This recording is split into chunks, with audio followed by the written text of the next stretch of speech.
आपके करतल ध्वनि के बीच आमंत्रित करता हूं doctor S Kundu sir, NDRI Karnal.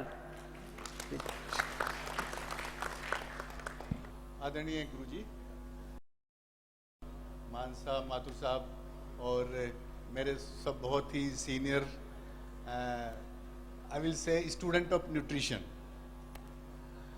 When I say student of nutrition, तो जैसे अभी मैं मेरा परिचय दिया तो उसके साथ साथ में मैंने बताया कि भाई मेरे कुछ पशु पोषण के स्टूडेंट्स या साथी, तो स्टूडेंट वर्ड मैंने जानबूझकर इसलिए यूज़ किया क्योंकि मैं भी खुद पिछले 42 साल से एनिमल न्यूट्रिशन पशु पोषण का स्टूडेंट हूं और आज भी हूं।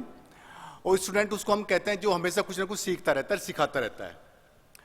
तो जैसे ये टॉपिक अभी बताया गया,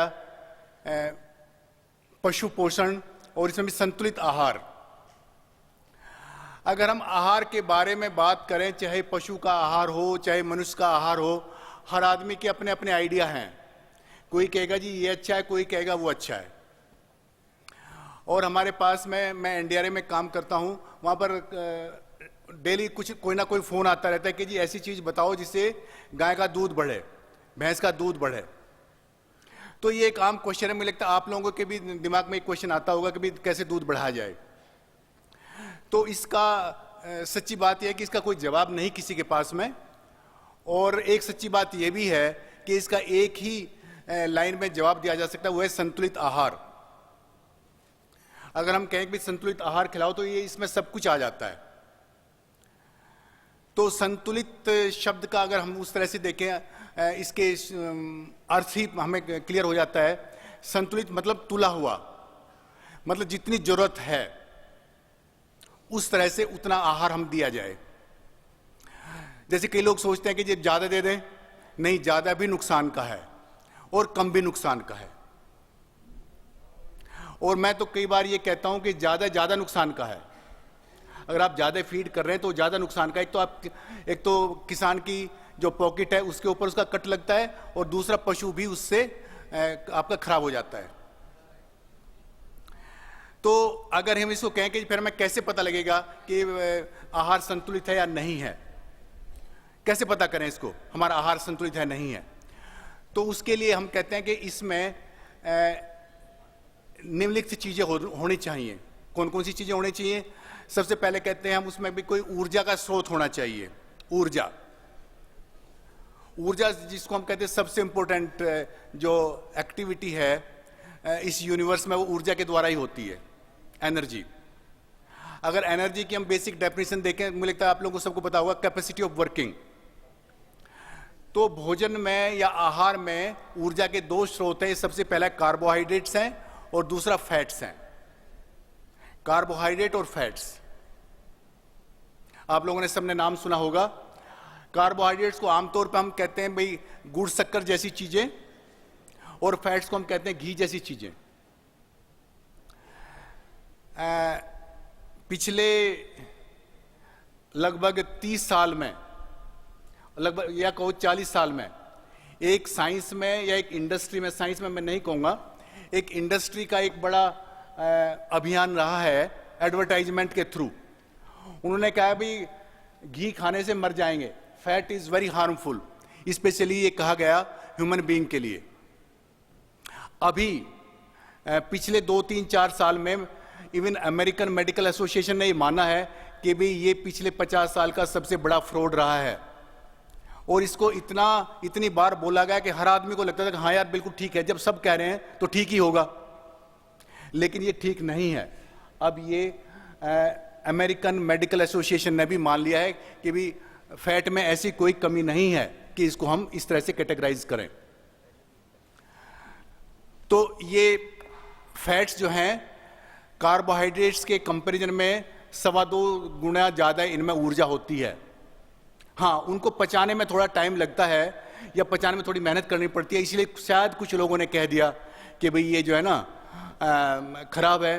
और उसके बाद में कुछ दवाइयाँ बन गई, कुछ वो बन गए, लोगों ने डिफरेंट एक्टिविटी, जैसे आदरणीय स्वामी जी सुबह बता रहे थे कि झूठ के प्रचार बहुत हुआ है। तो ये भी एक महाझूठ था पिछले 50 साल में, जो अब लगा कि ऐसी बात नहीं है, बिल्कुल गलत बात थी। उसके बाद में जो तीसरा न्यूट्रिएंट जिसको पोषक तत्व हम कहते हैं कार्बोहाइड्रेट और फैट के बाद में है प्रोटीन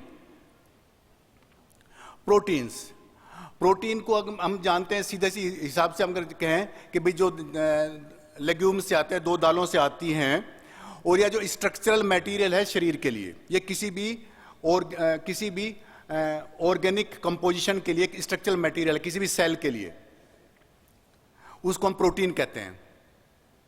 प्रोटीन इन कार्बोहाइड्रेट और फैट से एक चीज में और अलग है, इसमें नाइट्रोजन और सल्फर भी होता है, जबकि कार्बोहाइड्रेट्स और फैट्स में केवल कार्बन, हाइड्रोजन और ऑक्सीजन ही होते हैं। इसमें नाइट्रोजन और सल्फर भी होता है। ये प्रोटीन्स वैसे तो आज की तारीख में लगभग 200 अमीनो एसिड्स का ज्ञान है लोगों को कि 200 डिफरेंट अमीनो एसिड्स हैं, लेकिन उनमें से 21 अमीनो एसिड ऐसे हैं जिनको हम कहते हैं कि डाइट के थ्रू आने चाहिए या डाइट्स में होने चाहिए या शरीर में जिनकी आवश्यकता है, वो 21 हैं। और 21 में से भी 10 ऐसे हैं, कोई 10 कहता है, कोई 11 कहता है, लेकिन 10 भी ठीक है, 11 भी ठीक है, जो डेली फूड में जरूरत है जिनकी, तो इसको हम प्रोटीन्स कहते हैं। प्रोटीन का एक सिंपल सा एग्जांपल और मैं बताऊं, ब्लड में हीमोग्लोबिन एक प्रोटीन है। तो उसके बाद में मिनरल्स और विटामिन्स, और एक सबसे महत्वपूर्ण चीज हमने अभी छोड़ दी, वो है पानी।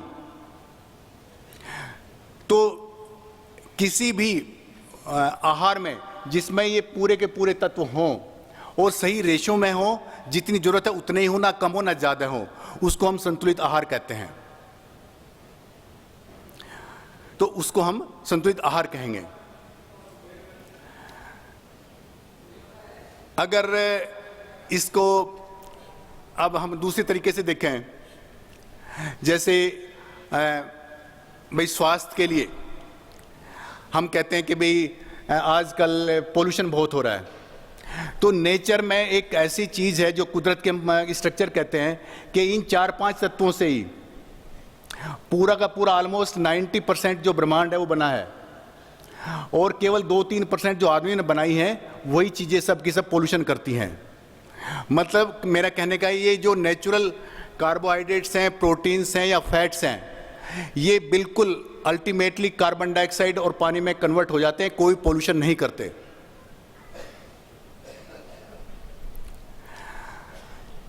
तो जैसे पशु पोषण की बात है, तो हम जनरली कहते हैं कि भाई गाय के पशु पोषण में इतनी क्या खास बात है। मैं कहूँगा गाय, या इनको हम कहते हैं गाय जैसे जो पशु हैं, उसके जो पेट है, इनको हम रूमिनेंट कहते हैं गाय को, और उसमें एक उसके पेट के 4 हिस्से होते हैं। उसमें भी दिखाए हमने, आप देख सकते हैं स्लाइड में, रूमन, रेटिकुलम, ओमेसम और एबोमेसम, साथ में इंटेस्टाइन, लार्ज इंटेस्टाइन, ये सब में कॉमन है, लेकिन गाय में ये अलग से हैं, इसीलिए गाय को हम रूमिनेंट कहते हैं। इनके होने से, इसके होने से क्या गाय को है रूमन के, देखिएगा ये गाय के पेट की स्ट्रक्चर दिखाई दे रही है। ये जो मैं अभी बताया ईसोफेगस है, उसके बाद में रेटिकुलम दिखाई दे रहा है, उसके बाद में जो सबसे बड़ा ये फर्मेंटर है, फर्मेंटर तो हम सब लोग जानते हैं,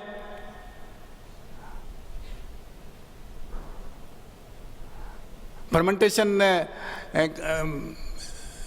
जिसमें, हाँ कोई ऐसा है जो फर्मेंटेशन नहीं जानता, ये फर्मेंटर नहीं जानता, नहीं जानते हैं जी? हिंदी में किण्वन कहते हैं शायद, किण्वन हिंदी में और मुश्किल है, खमीर, हाँ। या एक मैं बताता हूँ आपको, भूलेंगे भी नहीं, हाँ। जैसे अभी माथुर साहब ने जलेबी बताई, जलेबी जैसे बनाने में वो यीस्ट डालते हैं। दूसरा इससे भी अच्छी बात ये है कि जो हम दूध को दही में कन्वर्ट करते हैं, वो भी फर्मेंटेशन से ही होता है। मतलब कोई भी बैक्टीरियल एक्शन से, कोई भी माइक्रोबियल एक्शन से जो कन्वर्जन होता है उसको हम फर्मेंटेशन कहते हैं। उसमें मेन काम होता है माइक्रोब्स का, बैक्टीरिया का, प्रोटोजोआ का, फंजाई का, एल्गा का, इनका काम होता है। जैसे दूध को दही बनाते हैं, उसमें भी लैक्टिक एसिड बैक्टीरिया चाहिए, उसी तरह से फर्मेंटेशन में बैक्टीरिया की जरूरत पड़ती है। और एक गाय के पेट में जितने बैक्टीरिया, जितने माइक्रोब्स हैं, उनकी संख्या दुनिया में जितने लोग हैं उनसे ज़्यादा है। जैसे हम लोग कहते हैं कि भी 700-800 करोड़ लोग हैं दुनिया में, उनसे ज़्यादा माइक्रोब्स गाय के पेट में हैं। वो इस काम को करते हैं। तो वो माइक्रोब क्या करते हैं? अगर गाय या गाय जैसे पशु ना होते, जिनको हम रूमिनेंट कहते हैं, तो इस दुनिया में जो फाइबर्स हैं, जो सेलुलोज जिसको हम कहते हैं, वो इतना इकट्ठा हो जाता कि इस पूरी दुनिया में सेलुलोज ही दिखाई देता। क्योंकि इस यूनिवर्स में सबसे बड़ा ऑर्गेनिक कंपाउंड है जिसका क्वांटिटी के हिसाब से वो सेलुलोज है। इसका प्योर फॉर्म हम लोग इसमें कपास के रूप में या रुई के रूप में देखते हैं। तो उसको अगर पचाने का कोई काम कर सकता है तो गाय कर सकती है। और वो गाय कैसे करती है? वो इन माइक्रोब्स की मदद से करती है। तो माइक्रोब्स भी अपने आप नहीं करते। गाय उनके लिए पहले क्या करती है? गाय सबसे पहले उनके रहने की जगह देती है उनको। उनका हम उसको कहते हैं पीएच मेंटेन करती है। मतलब उनका इस तरह का माहौल देती है, उस तरह का एनवायरनमेंट देती है कि वो उस फर्मेंटेशन वर्क को कर सकें। अगर जैसे उनकी ऑप्टिमम पीएच है 6.8 से 7.1 तक या 6.8 कहिए, जो ऑप्टिमम पीएच पे काम करते हैं। अगर वो 4 हो जाएगी तब भी वो मर जाएंगे, 7.5 हो जाए तब भी नहीं रहेंगे। तो गाय उनको एक ऑप्टिमम पीएच देती है रहने के लिए, ऑप्टिमम टेम्परेचर देती है। आप सब लोगों ने सुना होगा सिम्बियोसिस। सिम्बियोसिस जानते हैं ना सब? कितने लोग नहीं जानते सिम्बियोसिस? जिसमें सब एक दूसरे की मदद करें। सिम्बियोसिस का मतलब एक दूसरे की मदद करें और उसमें दोनों को फायदा हो, उसको सिम्बियोसिस कहते हैं। दोनों एक दूसरे की मदद करें, दोनों का फायदा हो, उसको हम सिम्बियोसिस कहते हैं। इसमें गाय ने माइक्रोब्स को रहने के लिए जगह दी, उनके लिए फोडर तैयार किया, उनके लिए फीड तैयार किया, उनको एनवायरनमेंट दिया, उनको पीएच दिया, उनको टेम्परेचर दिया। एक किस्म से अगर हम कहें कि उनको रहने का कमरा दिया, जैसे पतंजलि वाले हमें देते हैं, साथ में एसी वगैरह लगा जिससे टेम्परेचर मेंटेन रहे, रजाई दी, किसी को ठंड लगे रजाई भी ओढ़ सकते हैं, खाने के लिए भी दिया। तो सब कुछ प्रोवाइड किया गाय ने। तो ये जो माइक्रोब्स हैं, देखा जाए ये गाय के लिए कुछ नहीं करिए, अपने लिए कर रहे हैं। अब ये जब गाय ने उनको रहने के लिए जगह दी तो अपने आप वो खेल कूद करते हैं, अपने आप वो इनको फाइबर्स को खाना शुरू करते हैं अपनी बढ़ोतरी के लिए। और उनकी बढ़ोतरी के बाद में जो कुछ बचता है वो गाय यूज करती है। उसको फिर गाय जो है ना ले करके, उनको हम कहते हैं वोलेटाइल फैटी एसिड्स। तो माइक्रोब्स ने क्या बनाया उनसे? Volatile fatty acids. और देखा जाए, मैं फिर से उस बात को रिपीट कर रहा हूं, वोलेटाइल फैटी एसिड एक किस्म का बाई प्रोडक्ट है माइक्रोब्स के हिसाब से। जो बैक्टीरिया हैं, जो प्रोटोजोआ हैं, उनसे बचा कुचा वो भोजन है। उन्होंने अपना भोजन ले लिया, अपने ग्रोथ कर ली, अपना रिप्रोडक्शन कर लिया, उनको जो कुछ करना सब कुछ किया उन्होंने। उसमें से जो बचा वो उन्होंने गाय के लिए उसको छोड़ दिया, गाय ने उसको एब्जॉर्ब किया। तो साइंटिस्ट होने के बाद तो मुझे कई बार ऐसा लगता है कि अगर हम देखें इस गाय के पेट की स्ट्रक्चर को, तो कितनी बढ़िया स्ट्रक्चर है। दोनों का फायदा है, दोनों ग्रो कर रहे हैं और कोई एक दूसरे के ऊपर हार्म नहीं है। अगर आदमी ह्यूमन रेस इस तरह से रहे मिलजुल करके तो कितना अच्छा हो सकता है। हो सकता है, नहीं हो सकता? गाय से सीखा जा सकता है? नहीं सीखा जा सकता है ना? नहीं सीखा, मेरे विचार से सीखा जा सकता है। मुझे तो कई चीजें सीखने को मिलती हैं। खैर मैं यही कह रहा था कि इसमें जो माइक्रोब्स हैं, तो माइक्रोब्स का नंबर बढ़ता रहता है और उसके बाद में कुछ माइक्रोब्स जो है ना मर जाते हैं। अब माइक्रोब्स के मरने के बाद में उनको क्या होगा, वो और या उनमें से कुछ को प्रोटोजोआ खा लेते हैं, तो वो सब के सब जो है ना जो फालतू हो जाते हैं, वो सब के सब इसकी क्वालिटी प्रोटीन बहुत अच्छी हो जाती है, उसको हम कहते हैं इंप्रूव्ड क्वालिटी ऑफ प्रोटीन, वो फिर गाय को मिल जाती है। तो एक किस्म से ये माइक्रोब्स जो है एक बहुत ही ऐसी चीज़ से जो ह्यूमन बीइंग के लिए कुछ यूज़ में नहीं आएगी, उसको यूज़ करके हमें प्रोटीन देते हैं और हमें एनर्जी देते हैं, जिसको गाय जो है ना अल्टीमेटली मिल्क के फॉर्म में, दूध की फॉर्म में कन्वर्ट करती है और वो हमें प्रोवाइड करती है। अब ये जो वोलेटाइल फैटी एसिड्स हैं, इसमें acetic acid, propionic acid, butyric acid, main ये 4 एसिड्स हैं। तो जो एसिटिक एसिड है, जिसे सिरके के फॉर्म में हम लोग जानते हैं सिरका, एसिटिक एसिड से हम वो गाय जो है ना फैट बना देती है। जब वो अडर में जाता है, उसकी मेमोरी ग्लैंड्स में जाता है, तो उसे फैट्स बनते हैं एसिटिक एसिड से। प्रोपियोनिक एसिड से लैक्टोज बनता है जो दूध में प्रोड्यूस होता है। पहले ग्लूकोज बनता है, ग्लूकोज से एक ग्लैक्टोज बनता है, दोनों मिलकर के लैक्टोज बनाते हैं। तो इस तरह से जो गाय के जो दूध की संरचना है वो उसके फूड से हुई। तो हम एक इस बात को इस तरह से समझ लें कि अगर हम गाय का दूध गाय को हम अच्छा खुराक नहीं देंगे, प्रॉपर खुराक नहीं देंगे, तो उनका दूध भी अच्छा नहीं होगा। तो एक किस्म से हम देखें कि गाय को हम ना खिला करके, गाय का फायदा ना करके अपना फायदा कर रहे हैं। अगर हमें अच्छी क्वालिटी का दूध चाहिए, अच्छी क्वांटिटी हमें चाहिए, तो हमें गाय को अच्छा खिलाना पड़ेगा और तभी वो गाय इसको बना पाएगी। गाय को मैं कई बार कहता हूं एक सबसे एफिशिएंट मशीन है, ऑर्गेनिक मशीन है, जो एक ब्यांत में अपने बॉडी वेट से 3-4 गुना ज्यादा ड्राई मैटर सिंथेसाइज करके मिल्क में हमें प्रोवाइड करती है। अगर 400 किलो की कोई गाय है, इसका मतलब वो 1200-1300 किलो ड्राई मैटर प्रोड्यूस करते हैं मिल्क के थ्रू, और वो हमें प्रोवाइड करती है ह्यूमन बीइंग को। तो अगर हमें अच्छा दूध लेना है, अच्छा घी लेना है, तो हमें गाय को अच्छी तरह से ये संतुलित आहार हमें देना पड़ेगा। अब कई लोग कहते हैं कि जी इसमें कार्बोहाइड्रेट में की मान लिया बात आती है कि कार्बोहाइड्रेट कौन सा होना चाहिए, कार्बोहाइड्रेट भी बहुत सारे होते हैं। ये संतुलित आहार की तो बात समझ में आ गई ना, कि अगर हमें अच्छा प्रोडक्ट चाहिए, अच्छा मिल्क चाहिए, अच्छा घी चाहिए, तो हमें गाय को अच्छा खिलाना पड़ेगा, संतुलित आहार देना पड़ेगा। ये बात तो क्लियर होगी ना? नहीं हुई? किसी भी क्लियर नहीं हुई? चलो फिर कल बात करें। मेरे विचार से तो क्लियर हो जानी चाहिए। फिर से रिपीट करूं क्या? है जी?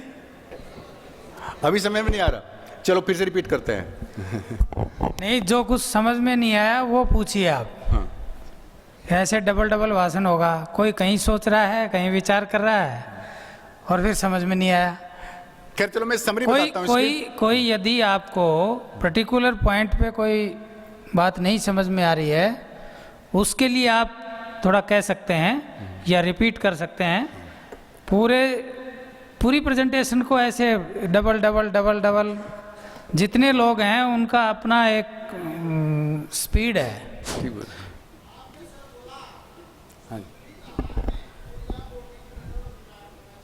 हाँ जी।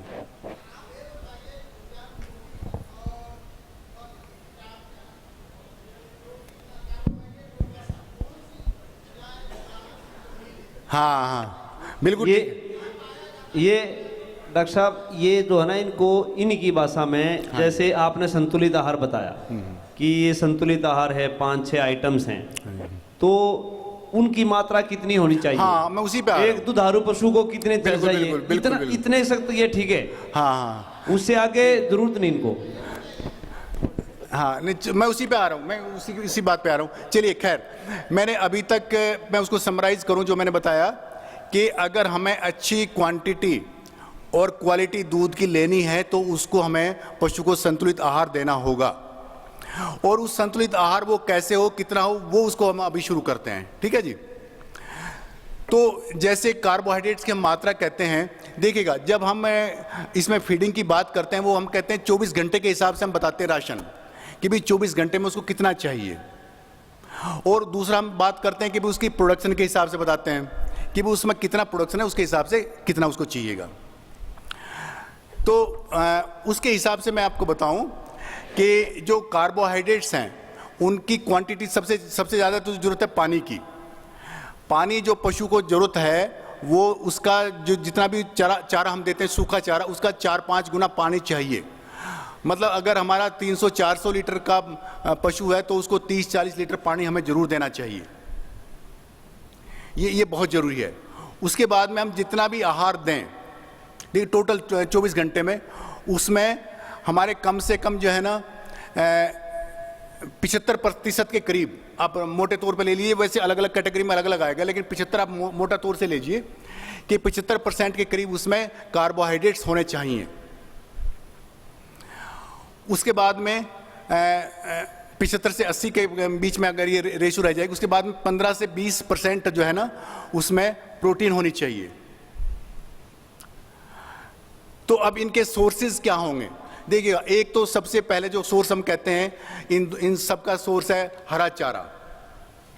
हरा चारा आजकल उतना मिलता नहीं, मिलता है तो कभी सूखा मिलता है, कभी बहुत ज़्यादा गीला मिलता है। तो इसीलिए ज़रूरत है कि हम कोई अच्छा एक फीड लें, जैसे पतंजलि का दुग्धामृत है या इस तरह के जो फीड हैं, ये एक किस्म से संतुलित आहार बने हुए हैं। इस संतुलित आहार में हमारा मेन जो पार्ट है वो कार्बोहाइड्रेट्स का है। उसके बाद में प्रोटीन्स हैं, मिनरल्स हैं, विटामिन्स हैं, फैट्स हैं। तो सब के सब इन्होंने उचित मात्रा में हम लोगों ने इसमें डाले हुए हैं। अब कई लोग कहेंगे कि जी अगर हम देखें कि मार्केट में भी बहुत सारे आते हैं, देखिएगा मार्केट में जो चीज़ें हैं बहुत सारी ऐसी हैं कि जिनका वो मिसलीडिंग बहुत हैं, वो सच्चाई से दूर हैं, क्लेम कुछ करते हैं, होती वो चीज़ नहीं है। तो यहाँ पर एक क्वालिटी वाली बात बहुत इम्पोर्टेंट है। और दूसरी जो बहुत सारे फीड उसका जिक्र भी नहीं करते, और पतंजलि बड़ा उसको गर्व के साथ कहता है, और हम भी सपोर्ट करते हैं इसको एज साइंटिस्ट, कि जो यूरिया रहित ये आहार है, इसमें यूरिया बिल्कुल नहीं मिलाया जाता। अगर आप कहें कि भाई यूरिया से क्या नुकसान है, देखिए यूरिया से नुकसान इतना है, अगर यूरिया पशु को थोड़ा सा भी ज़्यादा हम दे दें किसी कारण से, तो एकदम पशु भी मर जाता है। लेकिन गाय की थोड़ी सी अक्षमता ऐसी है कि जब उसको धीरे धीरे एडजस्ट करके करते हैं तो वो फिर जिंदा रह जाती है। लेकिन जो दूध की क्वालिटी है वो उसमें भी यूरिया जाता है। अगर हमारे पशु को हम यूरिया युक्त आहार देंगे तो उसमें भी यूरिया जाएगा। और वो नाइट्रोजन को जब एस्टिमेट करते हैं उसको ऐसा लगता है ये प्रोटीन जा रही है, एक्चुअल में प्रोटीन नहीं होता। तो इसको अगर हम सिंपल लैंग्वेज में कहें कि लोग बाग यूरिया देते हैं, कहते हैं हमने प्रोटीन दे दी, और बल्कि यूरिया को भी हम कहते हैं भाई 6.25 टाइम्स मल्टीप्लाई करके प्रोटीन बता देते हैं कि इतना प्रोटीन इसमें से आ गया, जबकि वो इतना आता नहीं। अब ये क्यों शुरू हुआ था, ये हुआ था एक किस्म से इमरजेंसी टाइप का फीड बनाने के लिए कभी शुरू हुआ था कई कंट्रीज में, जहाँ पर ये भाई प्रोटीन की बहुत एकदम अकाल पड़ गया था। लोगों ने उसको मिसयूज़ करना शुरू कर दिया कि भाई नहीं यही ठीक है, यही चलेगा, क्योंकि सस्ता पड़ रहा था। खैर अब तो नीम कोटेड यूरिया आ गया और आगे बहुत सारी अब इसके अल्टरनेटिव आ गए। तो लेकिन अल्टीमेटली ये है कि अगर ये पशु को हम किसी भी रूप में खिलाते हैं तो ये पशु का नुकसान करता है। पहली बात तो क्या नुकसान करेगा ये कि इसको पचाने के लिए बहुत सारी एनर्जी की जरूरत पड़ती है। और बहुत एनर्जी कहाँ से आएगी, जैसे भाई किसी भी फीड से, जैसे मक्का से आएगी या बार्ले से आएगी, किसी भी ऐसे फीड से आएगी। तो एक किस्म से वो एनर्जी का सोर्स ना बनकर प्रोटीन को कन्वर्ट करने में यूज हो जाता है। तो एनर्जी का इसमें बहुत बड़ा लॉस है। हमने एक रिसर्च करवाई थी, उसमें हमने पाया कि 100 ग्राम यूरिया को पचाने के लिए 1.5 से 2 किलो अलग से मक्का की जरूरत पड़ती है। हमने क्या किया कि 10 पशुओं को 100-100 ग्राम वो दिया, यूरिया दिया, और उनको देखा। उस तीसरे ग्रुप में हमने उसमें एक ग्रुप और बनाया, उसमें हमने उसमें देखा कि भाई इसमें मक्का हमने डालनी शुरू की। तो उसमें देखा कि जब कम से कम उसकी मक्का की क्वांटिटी 1.5 से 2 किलो होगी तब वो उसके बराबर आ पाए। तो इससे ये सिद्ध हुआ कि भाई ये जो मक्का का जो वेस्टेज है ये हम यूरिया को दे करके कर रहे हैं, जो अदरवाइज दूध में कन्वर्ट होगा या पशु के शरीर में काम आएगा। तो ये बहुत बड़ा इसमें एक पॉजिटिव पॉइंट है जिसको हम हमेशा हाईलाइट कर सकते हैं। दूसरी बात, इसमें बाईपास प्रोटीन है, और जैसे मैंने बताया था कि जो 21 अमीनो एसिड्स हैं उनमें से जो लिमिटिंग अमीनो एसिड्स हैं, लाइसिन है, मिथ्योनिन है, और सल्फर कंटेनिंग अमीनो एसिड्स जैसे सिस्टीन वगैरह, इनका भी बैलेंसिंग है जो ज़्यादातर फीड्स में नहीं होता। मतलब कि जिसकी रिक्वायरमेंट कम है उसको कम दिया, जिसकी ज़्यादा है उसमें ज़्यादा दिया। जैसे हमारे पास में इसमें हमने मिलाया है, ये सरसों की खली मिलाते हैं बाईपास के फॉर्म में। ये बहुत ही रिच सोर्स है सल्फर कंटेनिंग अमीनो एसिड्स का, जैसे मिथ्योनिन है, सिस्टीन है, सिस्टाइन है। ये बड़े यूनिक हैं। ये यूनिक क्यों है कि जब भी कोई प्रोटीन सिंथेसाइज होती है उसमें सबसे पहला अमीनो एसिड की जरूरत पड़ती है, वो होती है मिथ्योनिन। अगर मिथ्योनिन नहीं है तो बाकी अगर अमीनो एसिड प्रेजेंट भी हैं तो भी प्रोटीन की सिंथेसिस नहीं होती। इसीलिए हम इसको लिमिटिंग अमीनो एसिड कहते हैं। उसी तरह से लाइसिन है, लाइसिन ग्रोथ के लिए, अगर पशु का ठीक से ग्रोथ होनी है, बढ़ोतरी होनी है, या ठीक से उसको मिल्क सिंथेसाइज करना है तो उसमें उसकी भी बहुत ज़रूरत होती है। तो हम कह सकते हैं कि भाई इसमें प्रोटीन की बहुत अच्छी क्वालिटी होती है। प्रोटीन की दूसरी क्वालिटी है, जैसे मस्टर्ड केक के साथ साथ में मिलाते हैं cotton seed cake. Cotton seed cake, अगर कॉटन सीड केक की हम देखें क्वालिटी वाइज इसमें बाईपास प्रोटीन नेचुरली भी काफ़ी हाई है, और इसका एमिनो एसिड्स का भी बैलेंस बहुत अच्छा है। और दूसरा, कई लोग ब्लेम करते, खासतौर जो पोल्ट्री वाले हैं वो कॉटन सीड नहीं खिलाते। बड़ी अच्छी बात है, क्योंकि इसमें गोसीपोल होता है और उसमें वो मुर्गी उसको हजम नहीं कर सकती। लेकिन रूमिनेंट्स में इसको हजम करने की ताकत है, जो माइक्रोब्स हैं उसको डिग्रेड कर देते हैं। इसलिए सदियों से हम लोग कॉटन सीड खिलाते आ रहे हैं। और कई कंट्रीज जैसे अमेरिका है, अमेरिका में खुलेआम cotton seed and cotton seed cake खिलाया जाता है। हमारे यहाँ भी जो कॉटन सीड बेल्ट उनमें खिलाते हैं, बहुत अच्छा one of the best protein sources अगर हम कहें ये सोयाबीन के कंपैरिजन में, अगर बल्कि उसकी जो क्वालिटी है बाईपास प्रोटीन वाली तो ज़्यादा है सोयाबीन से भी। तो ये कॉटन सीड है, और जो उसको हम चिप्स में जो कन्वर्ट किया है उसका एक और फ़ायदा है। उसका फ़ायदा ये है कि इसमें मार्केट में जो आजकल कॉटन सीड आ रहा है उसका हमने कई बार देखा है। डॉक्टर साहब, ये कॉटन सीड केक है, हाँ जी, ये अगर हम ज़्यादा खिलाते हैं तो इन केस ऑफ इनफर्टिलिटी उसको मतलब जो है ना ये प्रमोट करता है गोसीपोल की वजह से? नहीं जी, बिल्कुल नहीं करता। नहीं करता। ये कुछ रिपोर्ट्स थी, अगर एक्सक्लूसिवली आप 4-5 किलो केवल कॉटन सीड खिलाएं लगातार कई महीने तक, एक्सपेरिमेंटली कुछ बुल्स में प्रॉब्लम हो सकती है, वो भी बुल्स में। अदरवाइज रूटीन में जैसे हम 1-2 किलो खिलाते हैं अगर उसमें, तो उसमें कोई दिक्कत नहीं है, और प्रोसेसिंग के बाद में तो बिल्कुल कोई दिक्कत नहीं है। हाँ नहीं जी, उसमें ह्यूमन में डिग्रेड हो जाता है, ह्यूमन में डिग्रेड हो जाता है। देखिएगा, मैं कई बार ये सोचता हूँ कि हम लोग भी जैसे कई बार पढ़ाते हैं स्टूडेंट्स को न्यूट्रिशन में, जैसे सोयाबीन है, और सोयाबीन में हम क्वेश्चन डालते हैं कि भाई सोयाबीन में इनहिबिटरी फैक्टर्स कौन से हैं, तो बच्चे 8-10 फैक्टर लिख जाते हैं, उसको हम सबसे ज़्यादा नंबर दे देते हैं, इसने 8-10, जबकि उसकी यूटिलिटी की बात हम करते ही नहीं। ये थोड़ा सा भी हीटिंग करते ही सोयाबीन के जो भी सारे एंटी न्यूट्रिशनल फैक्टर सब खत्म हो जाते हैं। उसी तरह से गोसीपोल में भी कोई प्रॉब्लम नहीं है, और ये बिल्कुल वर्ल्ड ओवर ये प्रूव हो चुका है कि इसमें कोई, हाँ अगर कोई भाई केवल कॉटन सीड ही खिलाए तो बात अलग है, लेकिन बैलेंस्ड फॉर्म में अगर कोई खिलाता है तो बिल्कुल कोई दिक्कत नहीं है, सब्जेक्ट बट ये जैसे हमारा पंजाब, हरियाणा, राजस्थान, एमपी, महाराष्ट्र की ट्रैक है, they are exclusively feeding this cotton seed cakes, और इनफर्टिलिटी की जो अक्रेंस जो बढ़ रही है day by day, I think this is one of the reason. नहीं जी नहीं, मैं तो कहूँगा जो इनफर्टिलिटी का केस आए हैं वो यूरिया वाले राशन से आए हैं। देखिएगा, जब आप ज़्यादा कोई भी ये एनपीएन कंपाउंड खिलाते हैं उसमें क्या होता है, इमीडिएटली अमोनिया प्रोड्यूस होती है, अमोनिया एब्जॉर्ब हो जाती है और इससे जो है यूटेरस की पीएच चेंज हो जाती है, यूटेरस की पीएच डिक्रीज हो जाती है। तो ये मेजर इशू है इसमें। अगर फर्टिलिटी की बात करें तो हमारा जो ये यूरिया वाले फीड हैं ये फर्टिलिटी को ज़्यादा नुकसान करते हैं। और एक जो फर्टिलिटी की जो बात आती है वो एक मेन इशू मैं बताऊं आपको फर्टिलिटी का क्यों इतना हो रहा।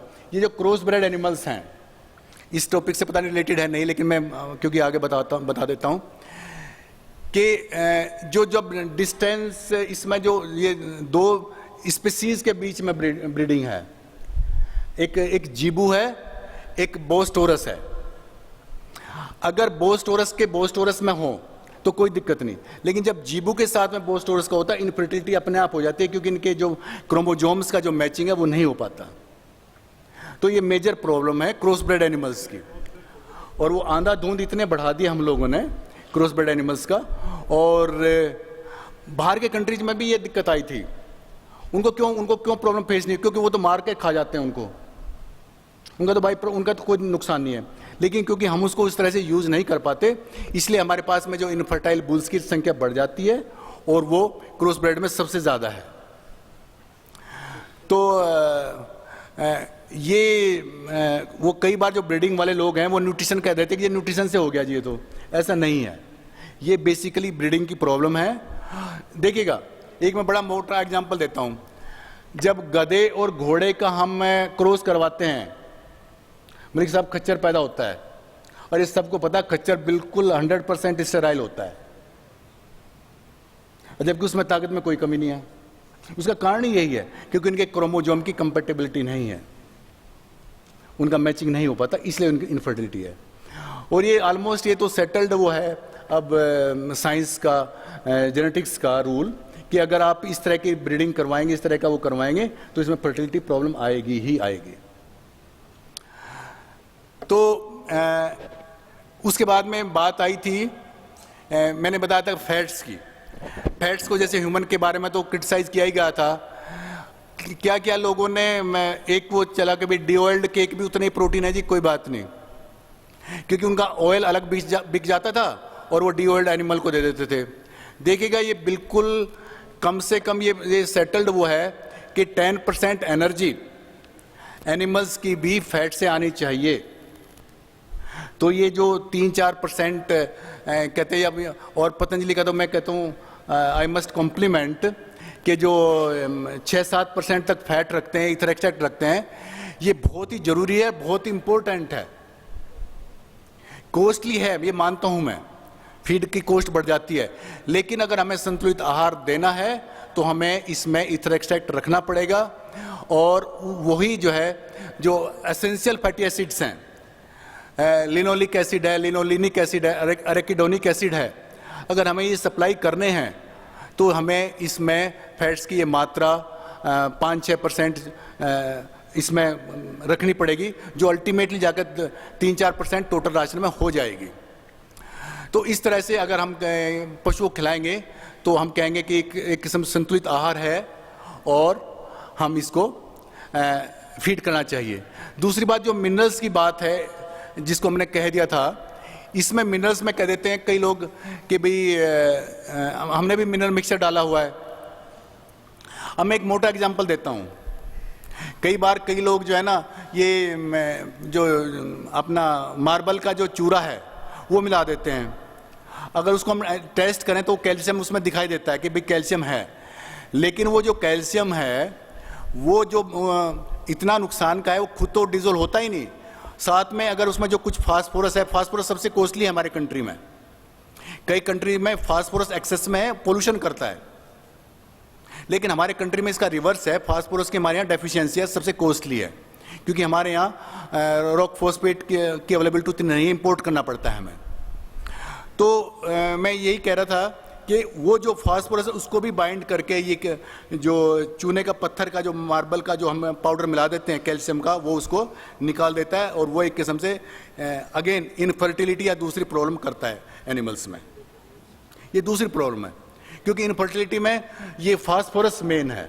अगर आपने किसी तरह से चूने का पत्थर उसे मिला दिया तो सारे के सारे फास्फोरस को लेकर के बाहर निकल जाएगा और हमने कहेंगे कि भाई इसमें फास्फोरस था, हमने तो डाला था, वो पशु को अवेलेबल नहीं होगा। तो ये बैलेंसिंग बहुत जरूरी है। दूसरी बात मिनरल्स में भी जैसे अभी मतलब मैंने बता 7 मेजर मिनरल्स हैं, कैल्शियम है, फास्फोरस है, सोडियम है, पोटेशियम है, क्लोरीन है, फ्लोरीन है, ये मेजर मिनरल्स है। एक मैग्नीशियम है 7वां। इनकी सबकी रिक्वायरमेंट एक बैलेंस्ड फॉर्म में जरूर होनी चाहिए। हम इनको मेजर इसलिए कहते हैं कि इनकी रिक्वायरमेंट पर डे 100 मिलीग्राम से ज़्यादा है राशन में, इसलिए इनको हम मेजर मिनरल्स कहते हैं।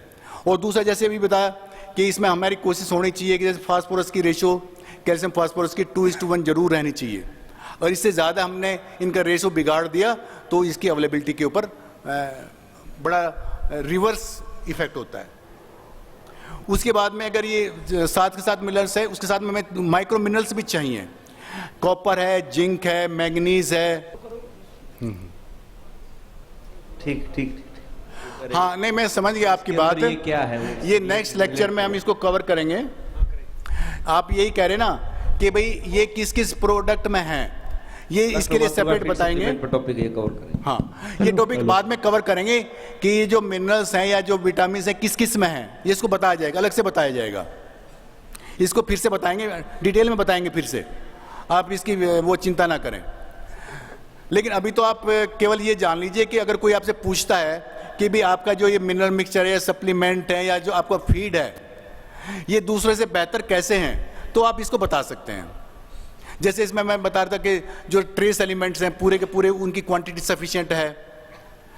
कॉपर है, जिंक है, मैग्नीज है, आयरन है, ये सब के सब पूरे इसकी क्वांटिटी में अवेलेबल हैं। कोबाल्ट है, तो ये सब के सब अवेलेबल हैं जो उसको पशु यूज कर सकता है।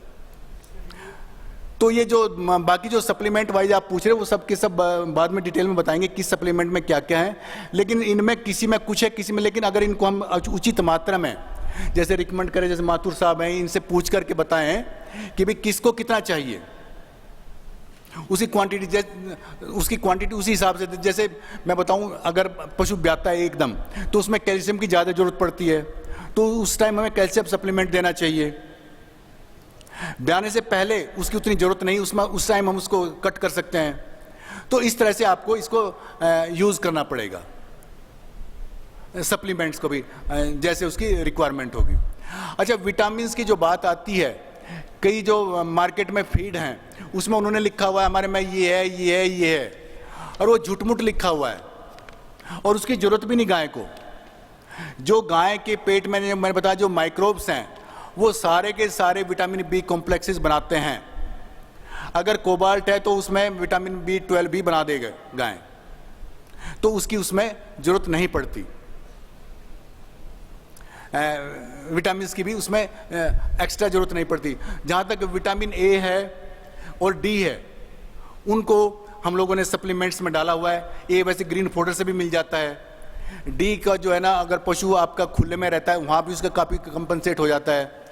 तो कुल मिलाकर के अगर हम कहें, अगर इसको हम डिटेल एक एक को लेकर के पकड़ के हम देखें तो हमें पता लगेगा कि जो ये पतंजलि के जो पशु आहार हैं अलग अलग रेट के हैं, अलग अलग उसके टाइम के लिए बने हुए हैं, लेकिन सब के सब इसमें जिस टारगेट से बनाए उसके हिसाब से संतुलित हैं। कि एक एनर्जी सप्लीमेंट भी वो एनर्जी फीड तैयार किया है जी, एनर्जी रिच, वो अपने आप में एक बड़ा यूनिक वो है। क्योंकि देखिएगा एनर्जी रिच फीड जो है, हाँ आपकी बात सुनेंगे 1 मिनट जो है ना, या फिर आप आ जाओ सुनाओ, बाद में करें क्वेश्चन आंसर। आप बाद में करेंगे, पहले आप कंप्लीट करो। हाँ, ये इसको बाद में आपके जो प्रश्न है वो एक बार डॉक्टर साहब अपना कंप्लीट कर लें, उसके बाद में आप अपने प्रश्न पूछ सकते हैं। आप लिख लो, उसके बाद में जवाब दिया जाएगा। हाँ हाँ सही बात, वरना वही बात है आपके चक्कर में दूसरों का भी टाइम वेस्ट होगा। तो जो जैसे मैंने बताया था कि हमारे शरीर में या पशु के शरीर में जो सबसे ज़्यादा न्यूट्रिएंट की ज़रूरत है वो है एनर्जी सोर्स या एनर्जी की। देखा गया है कि हमारे पास जैसे बताया, अगर ग्रीन फॉडर पशु को पेट भर मिल जाता है तो फिर इसकी इतनी ज़्यादा प्रॉब्लम नहीं आएगी। लेकिन ज़्यादातर केसेस में क्या है, खासतौर जो शहर के आसपास की डेयरी हैं उसमें हरा चारा बहुत कम होता है, केवल दिखाने के लिए होता है। तो उसमें अगर हम केवल व्हीटिस्ट्रा खिला रहे हैं, भूसा खिला रहे हैं या इसका पैडिस्ट्रा खिला रहे हैं इसका, तो उसमें से एनर्जी की अवेलेबिलिटी बहुत कम रहती है। ऑलमोस्ट वो गोबर बनाने के ही ज़्यादा काम आता है।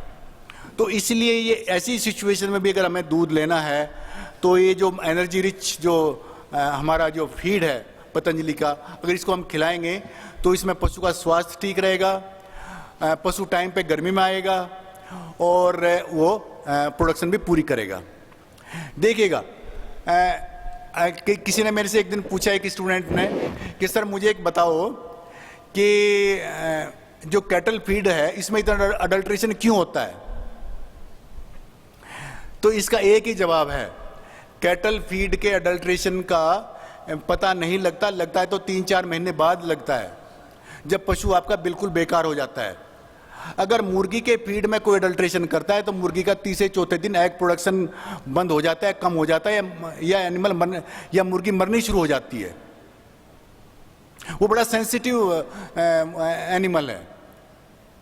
हाँ, गाय में ये वो है जो इसका रूमन है, जो इसकी कैपेसिटी है, ये इसको टॉलरेट करती है। लेकिन गाय अगर इतनी सहनशील है तो इसका मतलब ये तो नहीं कि हम उसको अडल्ट्रेटेड हमेशा ही खिलाएंगे। तो इसीलिए गाय के फीड में बहुत ज़्यादा अडल्ट्रेशन है। और मैं तो कहता हूँ पतंजलि ने ये बहुत अच्छा काम किया है कि पशुओं के लिए एक अच्छा फीड अवेलेबल करवाया गया है।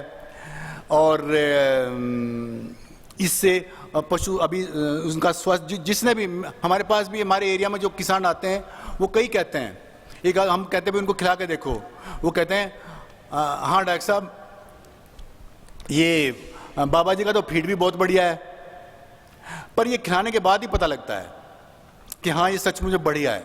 हाँ, हो सकता है 1-2 रुपए कुछ महंगा हो, मुझे नहीं पता, मलिक साहब बताएंगे, लेकिन वही बात है, अगर अच्छी चीज़ आपको चाहिए तो उसके पैसे देने पड़ेंगे। तो लेकिन ये बात बिल्कुल सही है कि ये फीड है, अच्छा है, क्वालिटी के हिसाब से है, इसमें पूरे के पूरे न्यूट्रिएंट हैं और उनको मिलाया गया है उचित क्वांटिटी में, उनकी अवेलेबिलिटी अच्छी है। देखिए कई टेस्ट को करने के लिए लोग बागों ने कुछ चीज़ें ऐसी मिला देती हैं जो टेस्ट में तो पास हो जाते हैं लेकिन उनकी अवेलेबिलिटी नहीं होती है एनिमल को, उसे हम कहते हैं बायो अवेलेबिलिटी। तो जो मिनरल्स के सोर्सेज मिलाए गए हैं इसमें, तो इनकी बायो अवेलेबिलिटी भी बहुत अच्छी है, बड़ी हाई बायो अवेलेबिलिटी के मिनरल्स के सोर्सेज मिलाए हैं। तो इस हिसाब से हम कह सकते हैं कि भाई नटसेल में कि ये गाय के लिए हमें संतुलित पशु आहार ही खिलाना होगा अगर हमें उससे अच्छा दूध लेना है तो। अब और कोई हो तो क्वेश्चन या जैसे नहीं, किसी भाई का कोई प्रश्न हो तो डॉक्टर साहब खड़े हैं। हम सभी ये बात जानना चाहते हैं कि आप जिन स्रोतों से पशुओं को बैलेंस डाइट बनती है, किन किन स्रोतों से कितनी मात्रा में एक औसत पशु को कितनी मात्रा में कौन कौन से मिनरल्स है, प्रोटीन है वगैरह, उनकी बैलेंस डाइट की टेबल बताइए ताकि हमको मालूम पड़े कि कौन से औसत पशु को, गाय को, भैंस को, कौन कौन से ऐसे स्रोत हैं जिनको इतनी मात्रा में खिलाने से उसको जो है संतुलित आहार मिलता है। मैंने जब ये शुरू किया था तभी मैंने बताया था कि मैं पिछले 42 साल से ये एनिमल न्यूट्रिशन पढ़ रहा हूँ और मुझे पता लगता है कि इसमें कोई जब उसको एनालिसिस करते हैं हर एक चीज़ की जो फीड हैं तो उसकी एनालिसिस करते हैं सबसे पहले कि इसमें क्या क्या है। जो भी फीड आता है मार्केट में, नए नए फीड आते रहते हैं, उसके हम एनालिसिस करते हैं, उसके हिसाब से हम बताते हैं कि भाई ये उस टाइम पर उतना ज़रूरी है। दूसरे जैसे पशु की रिक्वायरमेंट कितनी है, एक हमने ये जो हमारी एग्रीकल्चर मिनिस्ट्री है उसके लिए भी हमने एक किताब लिखी है, उसमें उसका यही है कि भी कितनी रिक्वायरमेंट है, वो भी मैंने बनाई थी ICR के लिए। तो उसमें कितनी एनर्जी चाहिए, कितनी प्रोटीन चाहिए, क्या क्या चाहिए, तो वो कम से कम 400-500 पेज की किताब है वो आपको पढ़नी पड़ेगी सारी की सारी।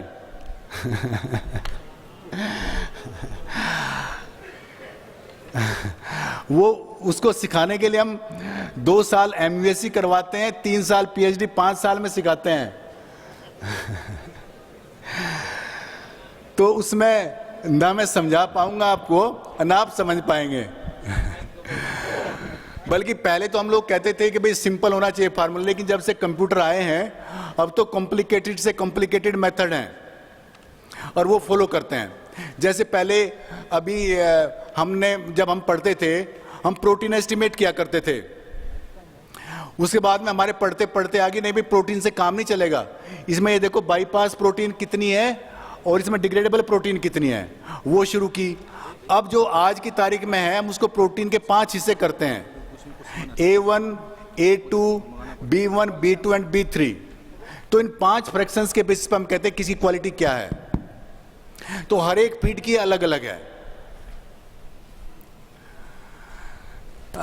लेकिन मैं तो सिंपल यही कहूंगा कि आप किसान को यही बताओ, और ये बिल्कुल एक किसान के लिए संभव ही नहीं है कि वो अपना बैलेंस्ड फीड बना सकता है। कोशिश करेगा तो बहुत महंगा पड़ेगा।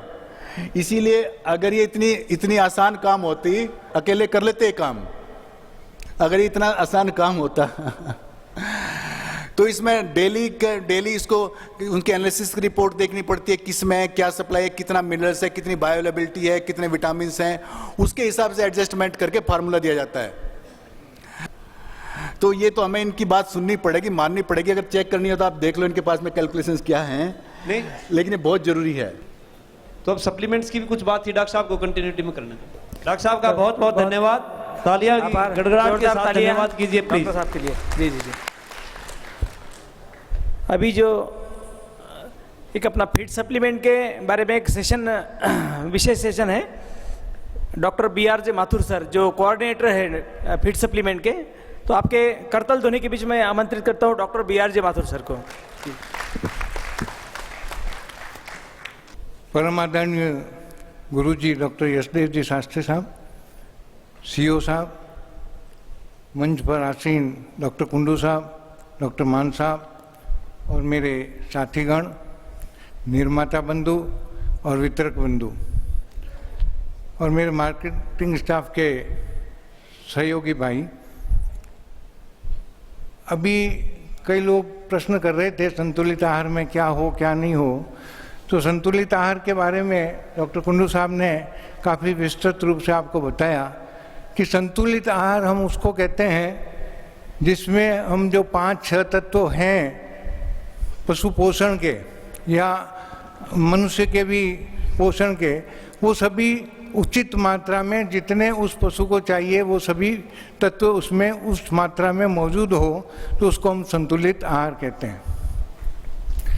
जो 6 कंपोनेंट है, जो 6 तत्व हैं भोजन के, carbohydrate, vitamin, fat, minerals, protein और जल, ये 6 तत्व हैं जो हमेशा उचित मात्रा में जितना उस पशु को चाहिए उस मात्रा में उपलब्ध होते हैं, तो उसको हम संतुलित आहार कहते हैं।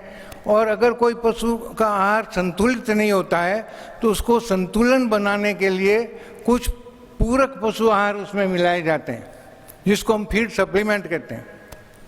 जब फीड इम्बैलेंस हो जाता है, जब वो संतुलित नहीं रहता है, तो उसको संतुलन बनाने के लिए हम उसमें सप्लीमेंट्स मिलाते हैं या सप्लीमेंट्स अलग से देते हैं।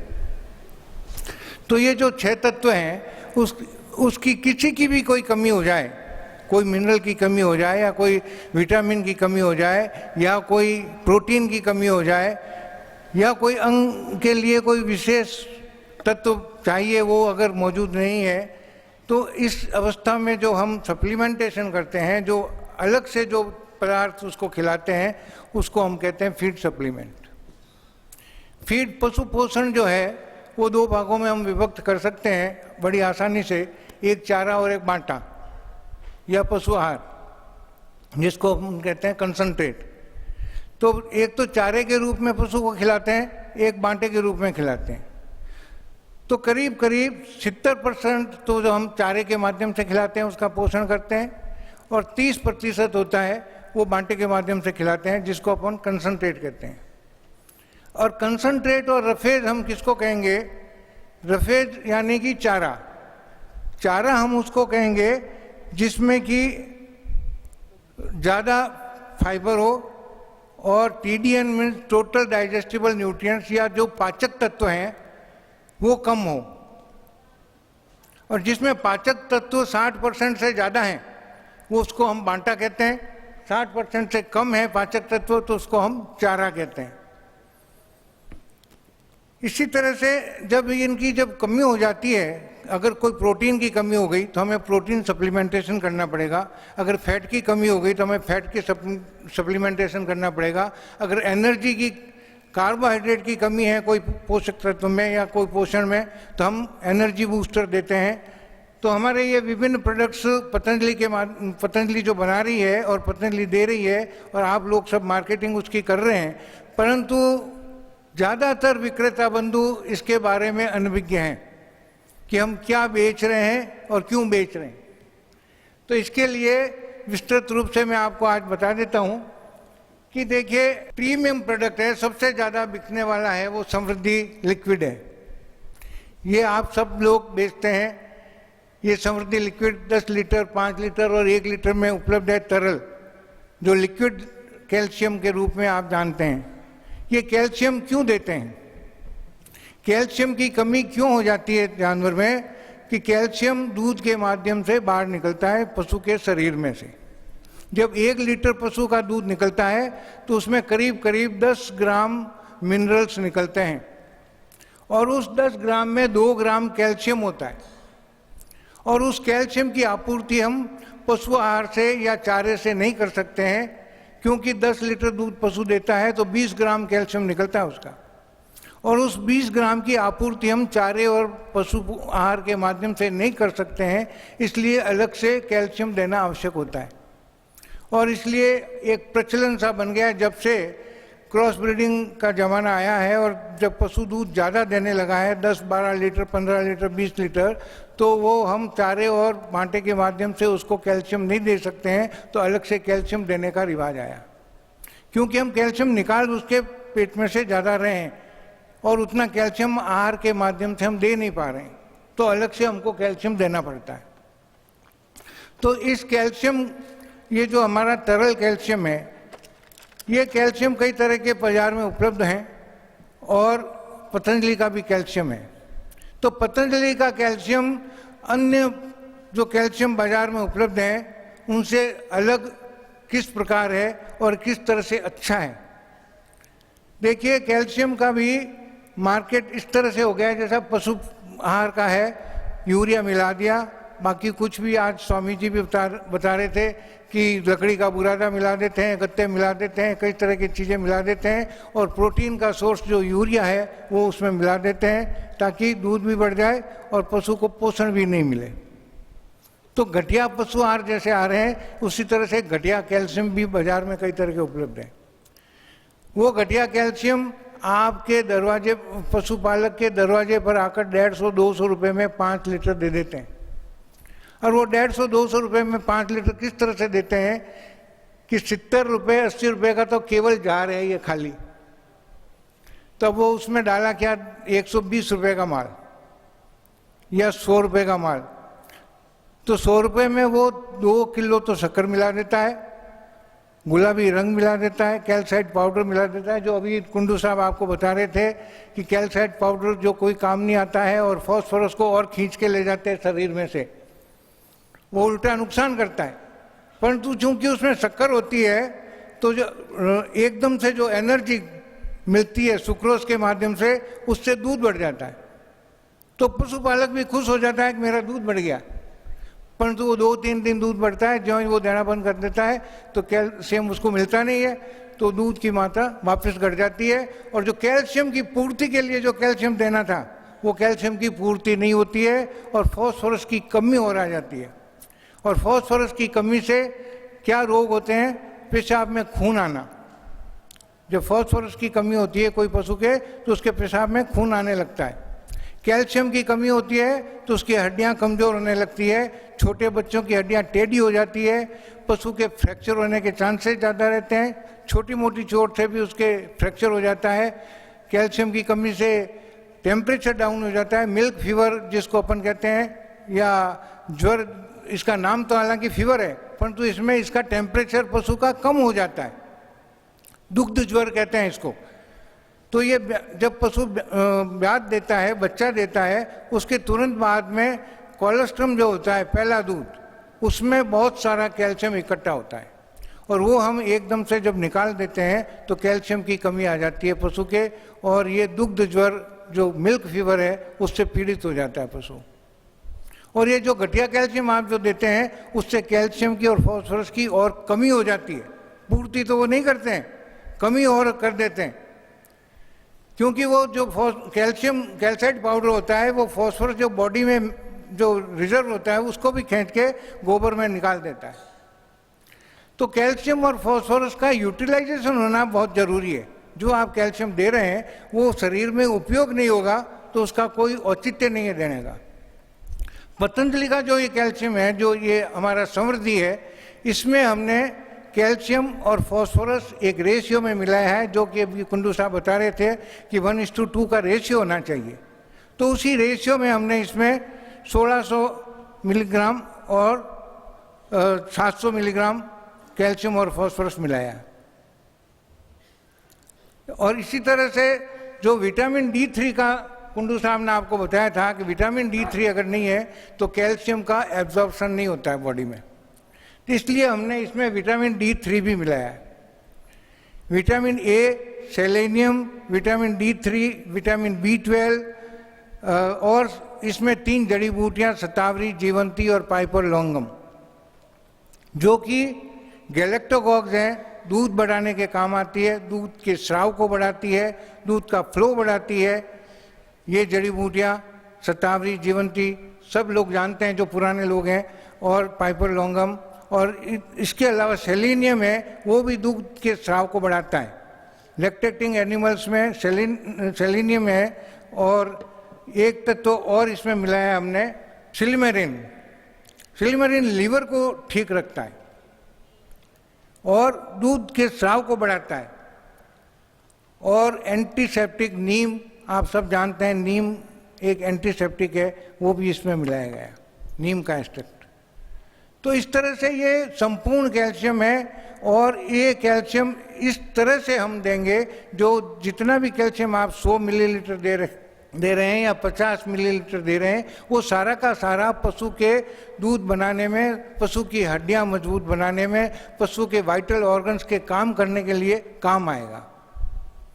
ये समृद्धि कैल्शियम 5 लीटर, 10 लीटर, 1 लीटर में उपलब्ध है। आप सबको मालूम है 10 लीटर की कीमत 800 रुपये है, इसका 440 रुपये है, 120 रुपये का लीटर है। ये आप तो विक्रेता बंधु हैं, ये तो सब आप जानते हैं। इसके अलावा एक ये बोलस रूप में कैल्शियम और है। बोलस का मतलब होता है गोली, पशु की गोली को बोलस कहते हैं। तो ये गोली के रूप में जो कैल्शियम है, इसको विशेष तौर से हमने इसलिए बनाया है कि एक तो इसकी ट्रांसपोर्टेशन बहुत इजी है, इधर उधर लाने ले जाने में बहुत कम ये जगह घेरता है, बहुत कम इसका वेट होता है। दूसरी बात सबसे इम्पोर्टेंट ये है कि इसमें जीवंती, जो जड़ी बूटी इसमें शतावरी जीवंती मिलाई है, तो इसमें जीवंती की मात्रा डबल की है हमने। जीवंती क्या होता है? दूध उतारने में सहायक होती है। ये जड़ी बूटी दूध उतारने में सहायक होती है। तो बोलस की ये विशेषता है कि जिस पशु का बच्चा मर जाता है या जो पशु अपने बच्चे से प्यार नहीं करता है और उसमें जो ऑक्सीटोसिन सीक्रेट नहीं होता है, ऑक्सीटोसिन एक हार्मोन है जो दूध सीक्रेशन के लिए रेस्पॉन्सिबल है। दूध जब ही उतरेगा जब उस पशु में ऑक्सीटोसिन पीयूष ग्रंथि से सीक्रेट होगा। पोस्टीरियर पिट्यूटरी ग्रंथि इसको सीक्रेट करती है, एक हार्मोन है ऑक्सीटोसिन, वो सीक्रेट होता है जब दूध उतरता है। वो सीक्रेट कब होता है? जब माँ की ममता बच्चे के प्रति बढ़ती है, जब माँ अपने बच्चे को दुलार करती है, प्यार करती है, चाटती है, तो वो ऑक्सीटोसिन सीक्रेट होता है और उससे दूध उतर जाता है। परंतु अगर उसका बच्चा नहीं है तो वो ऑक्सीटोसिन सीक्रेट होता नहीं है, उसके हृदय में प्यार नहीं उमड़ता है बच्चे के प्रति, बच्चा है ही नहीं, या बच्चे को प्यार नहीं करती है तो भी वो ऑक्सीटोसिन सीक्रेट नहीं होता है। तो उस स्थिति में ये जो जीवंती है ये ऐसी जड़ी बूटी है जो ऑक्सीटोसिन सीक्रेट करने के लिए पोस्टीरियर पिट्यूटरी को स्टिमुलेट करती है। ये पोस्टीरियर पिट्यूटरी इससे स्टिमुलेट होती है। लेप्टाडीनिया रेटिकुलेटा जिसको कहते हैं, लेप्टाडीनिया नामक जो जड़ी बूटी इसमें मिलाई गई है वो पोस्टीरियर पिट्यूटरी ग्रंथि को ऑक्सीटोसिन सीक्रेट करने के लिए स्टिमुलेट करेगी नेचुरली, और उससे लेट डाउन ऑफ मिल्क हो जाएगा, दूध उतर जाएगा। तो जो ऑक्सीटोसिन लगाकर जो दूध निकालते हैं पशुपालक, जो दूध नहीं उतारते हैं पशु और ऑक्सीटोसिन इंजेक्शन लगाते हैं, उसके बहुत बड़े दुष्परिणाम हैं। ये देखिए ऑक्सीटोसिन है जो मादा हार्मोन है, माँ में सीक्रेट होता है, मादाओं में सीक्रेट होता है, वो भी बच्चे के लिए सीक्रेट होता है दूध उतारने के लिए। तो जब हम ऑक्सीटोसिन नेचुरली, ये डक्टलेस ग्लैंड्स होती है जो एंडोक्राइन ग्लैंड्स होती है, ये इनमें कोई भी डक्ट नहीं होती है और ये ऐसे ही सीक्रेट होता है ऑक्सीटोसिन और उसका असर हो जाता है। तो ये हम जो इंट्रामस्कुलर इंजेक्शन लगाते हैं वो ब्लड में एब्जॉर्ब होता है, तुरंत इफेक्ट तो उसका होता है, दूध उतरता है, परंतु तो वापस ब्लड में एब्जॉर्ब होके और वापस दूध में सीक्रेट होता है। और जो दूध कंज्यूम करते हैं उसमें इसके दुष्परिणाम आते हैं, क्योंकि ये मादा का हार्मोन है। जब हार्मोन आप मिल्क के माध्यम से ज़्यादा मात्रा में बच्चों को देंगे या बच्चियों को देंगे तो उसमें उसके दुष्परिणाम आएंगे। बच्चियां जल्दी एडल्ट हो जाएगी और बच्चों में मादाओं जैसे लक्षण आने लग जाएंगे। तो इसलिए ये मनुष्य जाति के लिए भी ऑक्सीटोसिन का उपयोग है। पशु के लिए तो खराब है ही, जिसके आप लगा रहे हो उसको तो टॉर्चर है ही, परंतु और उसमें हार्मोनल इम्बैलेंस भी होता है, परंतु जो दूध कंज्यूम करते हैं उसमें भी उसका दुष्परिणाम आता है। इसलिए उसको बंद करने के लिए, उसको हटाने के लिए आप ये पतंजलि का समृद्धि बोलस काम में ले सकते हैं। ये बोलस इंजेक्शन जैसा तो काम नहीं करेगा, तुरंत लगाया और दूध उतर गया, या तुरंत गोली दी दूध उतर गया, ऐसा नहीं होगा। परंतु 1-2 दिन अगर आप देंगे तो धीरे धीरे उसका दूध उतरना चालू हो जाएगा। तीसरे दिन गाय या भैंस आपको आवाज़ देने लगेगी कि मेरा दूध निकालो अपने आप। इसको आप दूध निकालने के 1 घंटे पहले दें और 10-15 दिन में आप देखेंगे कि इसकी जरूरत ही नहीं रहेगी, अपने आप वो दूध उतार देगी। तीसरा जो कैल्शियम है हमारा वो है समृद्धि जेल। समृद्धि जेल की क्या विशेषता है कि जब मैंने अभी आपको बताया था कि मिल्क फीवर हो जाता है, पशु ब्याने के तुरंत बाद में उसका शरीर एकदम ठंडा हो जाता है, तापमान कम हो जाता है। ये एक ऐसा बुखार है जिसमें तापमान बढ़ता नहीं है, घटता है, शरीर एकदम ठंडा हो जाता है और धीरे धीरे पशु के सांस लेने में तकलीफ होने लगती है, सांस की प्रक्रिया धीमी हो जाती है और इसमें समय पर अगर उसको कैल्शियम नहीं दिया जाए तो पशु की मृत्यु भी हो जाती है। तो इसलिए मिल्क फीवर की स्थिति में या एकदम से कैल्शियम की कमी हो गई है या एकदम आप सोचते हैं कि इसमें कैल्शियम की कमी हो जाएगी, तो प्रिवेंटिव के तौर पर उसके रोकथाम के उपाय के लिए ये जेल आप उपयोग में ले सकते हैं। ये दूसरे कैल्शियम से भिन्न क्यों है कि इसमें हमने आयोनिक कैल्शियम मिलाया है।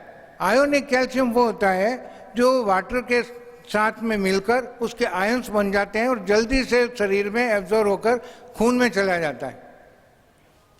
तो ये आयोनिक कैल्शियम महंगा होता है चूंकि, और ये कम मात्रा में ही चाहिए, तो इसमें हमने 300 ग्राम में ये आयोनिक कैल्शियम आपको प्रोवाइड किया है। और ये पूरी बोतल, इस बोतल को हमने डिज़ाइन भी इस तरह से किया है कि आसानी से आप उस समय में पशु को पिला सकते हैं। मिल्क फीवर की स्टेज में या कैल्शियम की डेफिशिएंसी, एक्यूट डेफिशिएंसी है, उस टाइम में जब एकदम कमी आ जाती है शरीर में कैल्शियम की, तो उस समय पशु अपने आप कुछ खाता पीता नहीं है, तो ये अपने आप वो आप अगर कैल्शियम देंगे तो खाता कुछ नहीं है, पीता भी नहीं है, तो वो कैल्शियम लेगा कैसे? तो इसलिए हमने ये बोतल इस तरह की बनाई है कि आप नाल के तरह उसके मुंह में डाल के दे सकते हैं। दूसरी बात, ये आयोनिक कैल्शियम इतना गाढ़ा होता है कि एकदम से उसके गले में नहीं जाएगा, धीरे धीरे जाएगा। तो जो फेफड़ों में जाने की शिकायत होती है गलत नाल देने के वजह से, जो कभी बार फेफड़ों में चले जाते हैं दवाई, वो भी इसके चांसेस बहुत कम है, क्योंकि बहुत गाढ़ा है और नीचे से आप दबाओगे जब धीरे धीरे जाएगा तो जितने वो गले से नीचे उतार लेगा।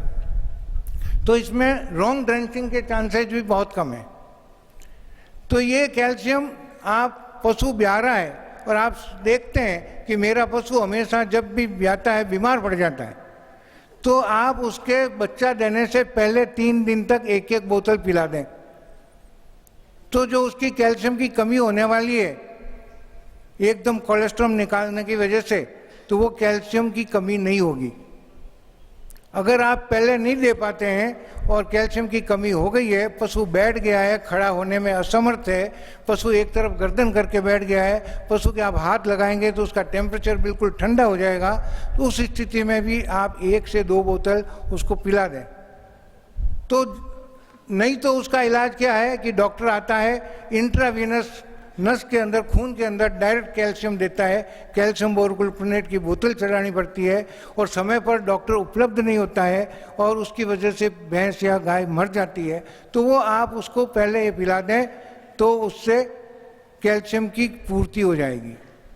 फिर आप अगर चाहें तो डॉक्टर को बुलाकर IV कैल्शियम भी लगवा सकते हैं। बाकी अगर आप लगातार 2-3 दिन अगर जेल पिला देते हैं तो IV कैल्शियम की आवश्यकता ही नहीं पड़ेगी। पशु के ब्याने के पहले भी आप 3 दिन उसको पिला सकते हैं ताकि उसमें कैल्शियम की कमी नहीं हो। तो ये प्रिवेंटिव तौर पर भी आप उसको जेल पिला सकते हैं। ये जो डॉक्टर साहब ने बताया है कैल्शियम के बारे में, ये निश्चित रूप से बहुत से रूरल एरिया जैसे होते हैं वहाँ डॉक्टरों की अवेलेबिलिटी नहीं होती है। जो बहुत स्टैंडर्ड के डॉक्टर हैं वो तो शहरों में रहते हैं, और जो VLDA वगैरह हैं, जो कंपाउंडर श्रेणी के लोग हैं, वो बड़े गांवों में और जहां ठीक ठाक पशुधन है वहां मिलते हैं। ये जो जेल है ये इसीलिए इस फॉर्म में बनाया गया है कि यदि डॉक्टर की उपलब्धता है या नहीं है, किसी भी कंडीशन में, इसको मिल्क फीवर को अपने देसी भाषा में सुनपात में आना बोलते हैं पशुओं का, ये महिलाओं में भी कैल्शियम की कमी होती है, तब भी माताओं को भी ये प्रॉब्लम होती है और पशुओं में भी है। जब इस तरह की कंडीशन होती है तो गाय भैंस जो भी पशु है वो बैठ जाता है, और उसके बाद में निश्चित रूप से डॉक्टर साहब तो कह रहे हैं पशु मर भी सकता है। मेरा ये मानना पशु मरता ही मरता है। यदि उस समय उसको कैल्शियम नहीं दिया जाएगा तो निश्चित रूप से वो पशु कोई भी है, गाय है, भैंस है, कोई भी मिल्किंग एनिमल है, वो निश्चित रूप से मरता है। तो इसलिए ये बहुत विचार करके, इस पे काफ़ी अनुसंधान करके डॉक्टर आएगा, इंट्रावेन लगाएगा, बोतल चढ़ाएगा। तो डॉक्टर साहब ने बताया कि पहले भी दे सकते हैं, जिससे प्रिकॉशन के तौर पे उसमें वो बीमारी आएगी नहीं यदि पहले 2-3 बोतल उनको कोई भी पशु को दे देते हैं। और हो जाने के बाद भी इंस्टेंट रिजल्ट है इसका। आप समृद्धि और बोलस देंगे, वो इतना जल्दी ऑब्जर्व नहीं होगा बॉडी में, इसकी बॉडी को अवेलेबिलिटी फास्ट है, इसलिए ये बहुत ही यूनिक प्रोडक्ट है। किसी पे डिपेंडेंसी नहीं है। किसान जब उसका पशु ब्याता है उसे पहले दे सकता है, रख सकता है, इमरजेंसी में भी और प्रिवेंशन में भी, दोनों स्थितियों में ये काम करता है। इसलिए इसके लिए आपको जानकारी होगी, आप दूसरों को एजुकेट कर पाएंगे। डॉक्टर साहब, चूंकि ये आयोनिक फॉर्म में है, इसलिए आप जो ही जबान पर डालेंगे तो मुंह की जो म्यूकस मेम्ब्रेन है वहीं से एब्जॉर्ब होना चालू हो जाएगा। ये पेट में जाते जाते तो पूरा एब्जॉर्ब हो जाएगा। तो इसलिए ये आयोनिक फॉर्म में है और तुरंत एब्जॉर्ब होता है और IV कैल्शियम जितना काम करता है। और डॉक्टर हमेशा उपलब्ध होता नहीं है, और होता है तो वो बहुत लेट आता है, जब तक पशु मर जाता है। तो इसलिए आपको जेल एक ऐसा उपचार है जिसमें आप डॉक्टर को बाईपास कर सकते हैं, जैसा कि अभी आपने सीओ साहब ने बताया कि डॉक्टर को बाईपास कर सकते हैं, और ये बाईपास कैल्शियम है, कहीं आपको डिस्ट्रॉय नहीं होगा और आयनिक फॉर्म में है, जल्दी से एब्जॉर्ब हो जाएगा और तुरंत उसका रिजल्ट आ जाएगा। फिर एक बहुत ही प्रीमियम प्रोडक्ट है हमारा शक्ति धारा। जैसा कि इसका नाम है शक्ति धारा, आप सब समझ रहे होंगे, एनर्जी बूस्टर। ये तुरंत एनर्जी की जहां आवश्यकता हो या एनर्जी लॉस हो गया हो उसकी पूर्ति करनी हो, या एनर्जी की आवश्यकता है होगी और अभी एनर्जी शरीर में कम है, तो उसकी पूर्ति के लिए अपन क्या करते हैं, जब अपन थके हारे आते हैं गर्मी में तो ग्लूकोज घोल के पीते हैं ताकि तुरंत एनर्जी मिल जाए। ग्लूकोज एनर्जी का सोर्स है और ग्लूकोज जल्दी से एब्जॉर्ब हो जाता है। नहीं तो शक्कर पीते हैं तो शक्कर पहले फ्रुक्टोज में कन्वर्ट होती है, फिर ग्लूकोज में कन्वर्ट होती है और फिर बॉडी में जाती है, ब्लड को मिलती है।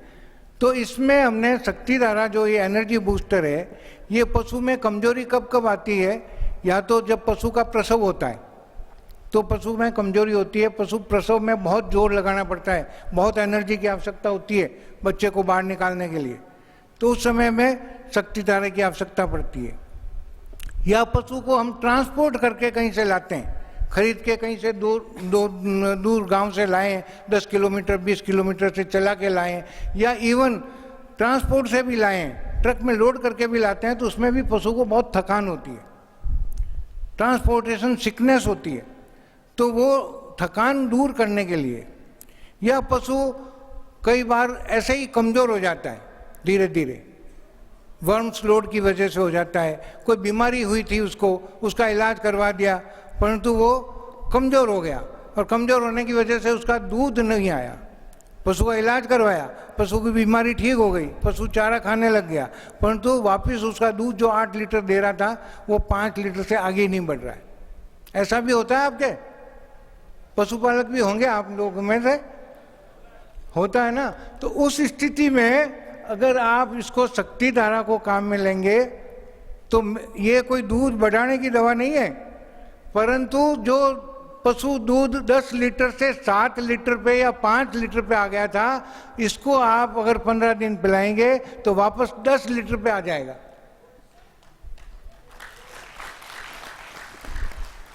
जो पशु किसी कारणवश जिसका दूध कम हो गया है, किसी भी स्ट्रेस के कारण, किसी भी कोई ट्रांसपोर्टेशन के कारण, या कोई भी स्ट्रेस की कंडीशन आ गई, बहुत ज़्यादा गर्मी पड़ी दूध कम हो गया, बहुत ज़्यादा सर्दी पड़ी पशु का दूध कम हो गया, बहुत ज़्यादा बारिश में भीग गया पशु उसका दूध कम हो गया, तो किसी भी स्थिति में जब पशु का दूध कम हो गया है और वापस उसको दूध पर लाना है, आप उसको 15 दिन शक्ति धारा 200 मिलीलीटर प्रतिदिन पिला दें, उसको वापस अपने दूध पर आना पड़ेगा। दूसरी बात, वैक्सीनेशन हो जाता है डॉक्टर साहब, स्ट्रेस में आता है, एंटीबायोटिक लगाते हैं, वैक्सीनेशन उस टाइम पर भी जब इलाज करवाते हैं, आप कोई बीमार हो जाए वैक्सीनेशन करवाते हैं, जब पशु के जो हेमरेजिक सेप्टिसीमिया या फुट एंड माउथ, खुरड़ा मुरड़ा जिसको आप बोलते हैं, खुर पका मुंह पका रोग होता है, उसके जब आप टीके लगवाते हैं, तो टीके लगाते हैं, कोई भी टीका आप जब लगवाते हैं पशु के रोकथाम के लिए, तो एंटीजन एंटीबॉडी रिएक्शन होता है बॉडी में, उसकी एंटीबॉडी तैयार करता है बॉडी, तो उसमें स्ट्रेस में आता है जानवर और उसका दूध कम हो जाता है। इसलिए कई लोग तो टीके लगवाते नहीं है कि टीके लगाने से दूध कम हो जाएगा, परंतु वो ज़्यादा रिस्क है। टीका तो लगवाना चाहिए ताकि वो संक्रामक रोग आपके यहाँ नहीं फैले। टीका लगाने से अगर दूध कम हो जाता है तो आप उसको 5 दिन शक्ति धारा पिला दें, उसका दूध वापस हो जाएगा। अगर कोई पशु आप नया लाते हैं घर पर, खूंटे पे बांधते हैं, तो वो भी 2-3 दिन दूध कम देता है, 4 दिन दूध कम देता है। उसको एटमॉस्फेयर में अपने जो पुराने साथी को छोड़ के आया है, नए साथियों के बीच में उसका एडजस्टमेंट होता नहीं है, तो उसका दूध कम हो जाता है। डॉक्टर साहब नए भी जो पहले वाले हैं वो भी डिस्टर्ब होते हैं उससे, और अडेप्टेशन को टाइम लगता है, और जो दूसरे बंधे हुए हैं उनके भी कई बार दूध कम हो जाता है। ये नया कौन आ गया? तो उस स्थिति में भी अगर आप शक्ति धारा उनको दे देते हैं, it is anti stress also. Stress जो है, तनाव में से भी ये मुक्ति दिलाता है। जो पशु तनाव में आते हैं कई कारणों से, वो तनाव मुक्ति में भी ये सहायक है शक्ति धारा। ये शक्ति धारा भी एकदम से काम करता है क्योंकि ये शुद्ध शहद बेस पे बनाया गया है और इसमें गोखरू, अश्वगंधा जो ताकत की चीजें हैं, एनर्जी की चीजें हैं, वो मिलाई गई है ताकि एकदम से एनर्जी मिले। इवन मेल पशुओं में भी जिसमें सेक्स लिबिडो कम हो जाए, नर घोड़ों में या सांड में या पाडे में, अगर आपकी सीजन है ब्रीडिंग की, स्ट्रेस है एनिमल पर, तो आप उसको शक्ति धारा रेगुलरली देंगे तो उसकी जो सेक्सुअल लिबिडो है वो बढ़ जाएगी।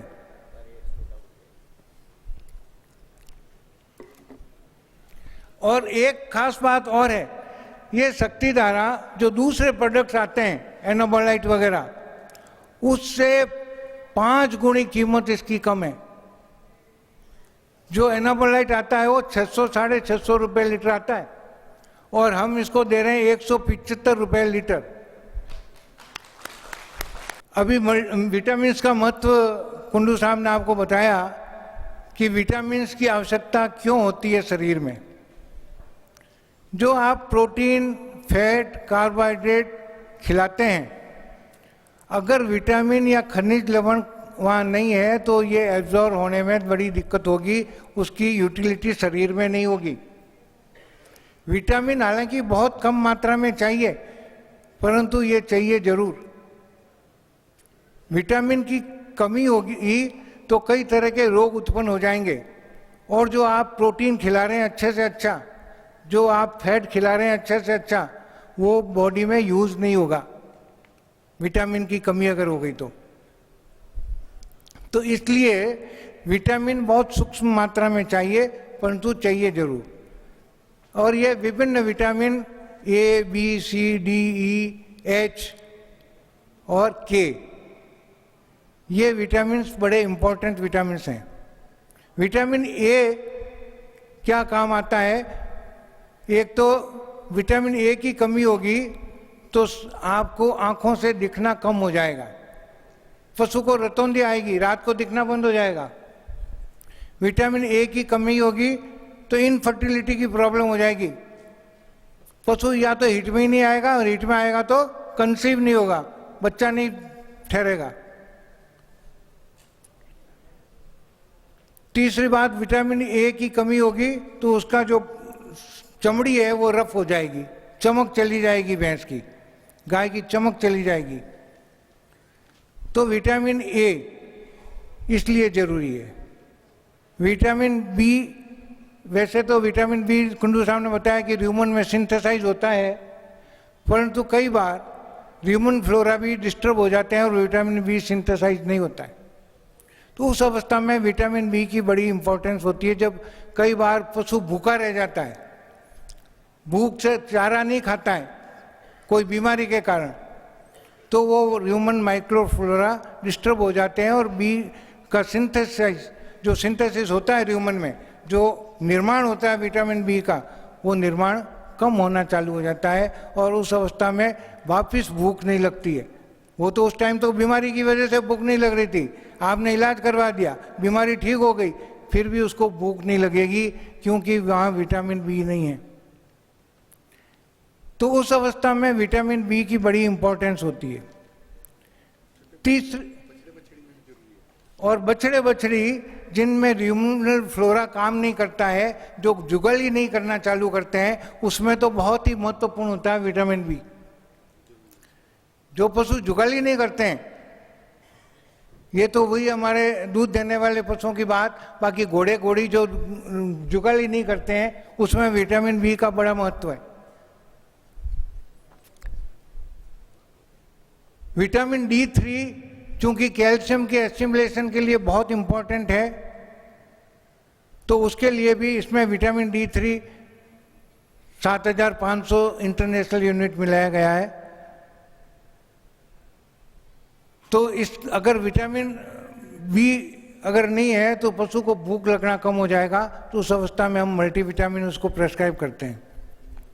विटामिन ई का रोल, विटामिन ई की कमी से कई बार मैस्टाइटिस हो जाती है, थनैला रोग जिसको आप कहते हैं,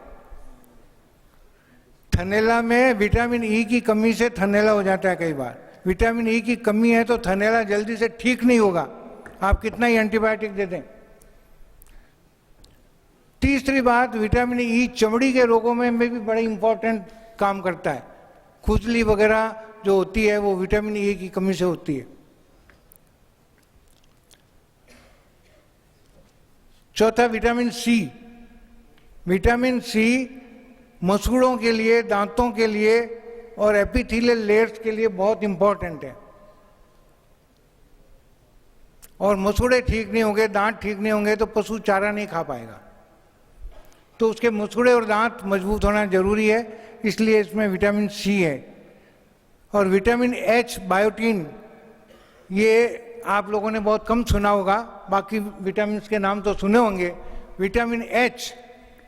विटामिन एच का बहुत बड़ा रोल है बालों के लिए, स्किन के लिए, विजिबिलिटी के लिए, आंखों की रोशनी के लिए और दूध उत्पादन के लिए। ये जो एल्वियोलाई का निर्माण होता है, जो अडर का, जिसको अपन आप क्या कहते हैं, हवाड़े को, थन के ऊपर जो हिस्सा होता है उसको आप क्या बोलते हैं? अडर, लेवा बोलते हैं कई लोग, कुछ लोग अवड़ा बोलते हैं। तो उसका जितना बड़ा होगा पशु का, उतना ही उसका दूध ज्यादा होगा, है ना, अडर डेवलपमेंट। तो वो अडर डेवलपमेंट में छोटे छोटे खड़नुमा एल्वियोलाई होते हैं, उसमें दूध का निर्माण होता है। और जितनी एल्वियोलाई की संख्या ज्यादा होगी उतना ही दूध ज्यादा बनेगा। तो विटामिन एच का अडर के निर्माण में भी बहुत बड़ा रोल है। और फिर है ये विटामिन B12 वगैरह, A, D3, E, ये सब इसमें है। उसके अलावा हमारे मल्टीविटामिन की एक खासियत और है कि इसमें कोबाल्ट और जिंक भी मिलाया हुआ है। कोबाल्ट की कमी होने की वजह से पशु को भूख नहीं लगती है, पशु का माइक्रोफ्लोरा डिस्टर्ब हो जाता है। तो कोई भी विटामिन आपको बाजार में विटामिन जो मल्टीविटामिन मिलेगा या विटामिन का जो सॉल्यूशन मिलेगा, मल्टीविटामिन जो भी 2, 3, 4, 5 तरह के विटामिन का मिलेगा, उसमें किसी में कोबाल्ट और जिंक नहीं मिलेगा आपको। ये मिनरल और विटामिन का कॉम्बिनेशन है, ये यूनिक प्रोडक्ट है। बाजार में जितने भी मल्टीविटामिन मिलेंगे आपको, इंजेक्शन के रूप में हो, चाहे वो पिलाने की दवा के रूप में हो, चाहे बोलस के रूप में हो, टैबलेट के रूप में हो, उसके साथ में कभी भी मिनरल्स आपको नहीं मिलेंगे, परंतु इसमें कोबाल्ट और जिंक भी मिलाया हुआ है। ये 32 प्रो,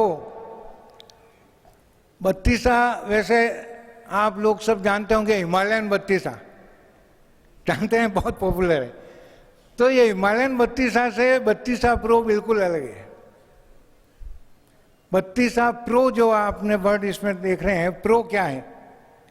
हिमालयन 32 जड़ी बूटियों का, लवण का एक मिश्रण है जो भूख बढ़ाने के लिए, पाचन में एक चूर्ण जैसे अपन लेते हैं वो चूर्ण है। परंतु ये 32 प्रो है, इसमें प्रोबायोटिक्स मिलाए हुए हैं। प्रोबायोटिक्स वो जीवाणु जो कि रेशे को बचाने में काम आते हैं। जो अपन घास खिलाते हैं गाय को, भैंस को, उस घास में रेशे होते हैं और उस रेशे से कार्बोहाइड्रेट सिंथेसाइज होता है और वो कार्बोहाइड्रेट ग्लूकोज निकालने में उसमें प्रोबायोटिक्स काम आते हैं। वो प्रोबायोटिक्स इसमें रेडीमेड मिलाए हुए हैं। होता क्या होता है, जब भी भूख नहीं लगती है जानवर को, जब 2-3 टाइम भूखा रह जाता है तो वो माइक्रोफ्लोरा डिस्टर्ब हो जाते हैं, उनको भी भोजन नहीं मिल रहा है, तो या तो वो कम हो जाते हैं या डिस्टर्ब हो जाते हैं। फिर आप कुछ भी खिलाते हैं तो पचता नहीं है और भूख लगती नहीं पहली बात तो ये रेडीमेड प्रोबायोटिक्स हमने 32 प्रो में मिलाया है। तो ये दूसरे लवण मिश्रण तो इसमें है ही, इसमें सौंफ है, इसमें जिंजर मतलब सौंठ है और दूसरी जितनी भी जड़ी बूटियां हम मिला सकते थे, बेड़ा है, आंवला है, हरड़ है, ये सब चीज़ें जो आप पाचक तत्व हैं आप सब जानते हैं। सौंफ है, अजवाइन है, जीवंती है, गिलोय है, ये सब तो है ही।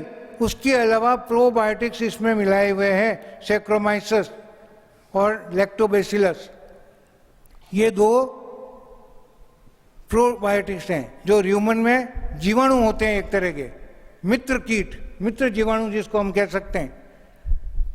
जीवाणु दो तरह के होते हैं, एक तो बैक्टीरिया होते हैं जो बीमारी फैलाते हैं, और एक मित्र जीवाणु होते हैं जो एनिमल को हेल्प करते हैं। तो वो पाचन में जो रेशा खाते हैं चारे के माध्यम से, उस रेशे को पचाने में ये प्रोबायोटिक्स काम आते हैं। और बाकी सब ये चीज़ें तो है ही। और कीमत की तरह कीमत भी अगर अपन कंपेयर करें तो हिमालयन बत्तीसा 240 रुपये किलो है, और ये प्रोबायोटिक्स युक्त होते हुए भी 114 रुपये किलो MRP है इसकी। ये सबसे सस्ते प्रोडक्ट्स हैं। हमारे जितने भी फीड सप्लीमेंट्स हैं वो सभी बहुत ज़्यादा सस्ते हैं, और मैं तो कई बार निवेदन कर चुका हूँ CEO साहब से कि इनकी MRP बढ़ाई जाए। बहुत ही महत्वपूर्ण प्रोडक्ट जो हमारा है गर्भांजलि, जैसा कि इसका नाम है गर्भांजलि, गर्भ से रिलेटेड है, नाम से ही प्रतीत हो रहा है। तो ये गर्भांजलि क्या करती है? ये कई बार क्या होता है, गर्भांजलि लोग यूट्रोटोन और ये दूसरी जो दवाइयाँ हैं उससे कंफ्यूज होकर ये कहते हैं कि साहब ये जड़ नहीं गिरे तो देनी है, जहर नहीं गिराता है पशु ब्याने के बाद में तो ये देनी है। ये जहर गिराने की केवल दवा नहीं है, ये कंप्लीट यूट्राइन टॉनिक है, गर्भाशय का संपूर्ण टॉनिक है ये। तो ये कब देना है? ये दो अवस्था में नहीं देना है। एक तो पशु गर्भ धारण किया हुआ है तो उसको नहीं देना है, और एक नर पशु को नहीं देना है।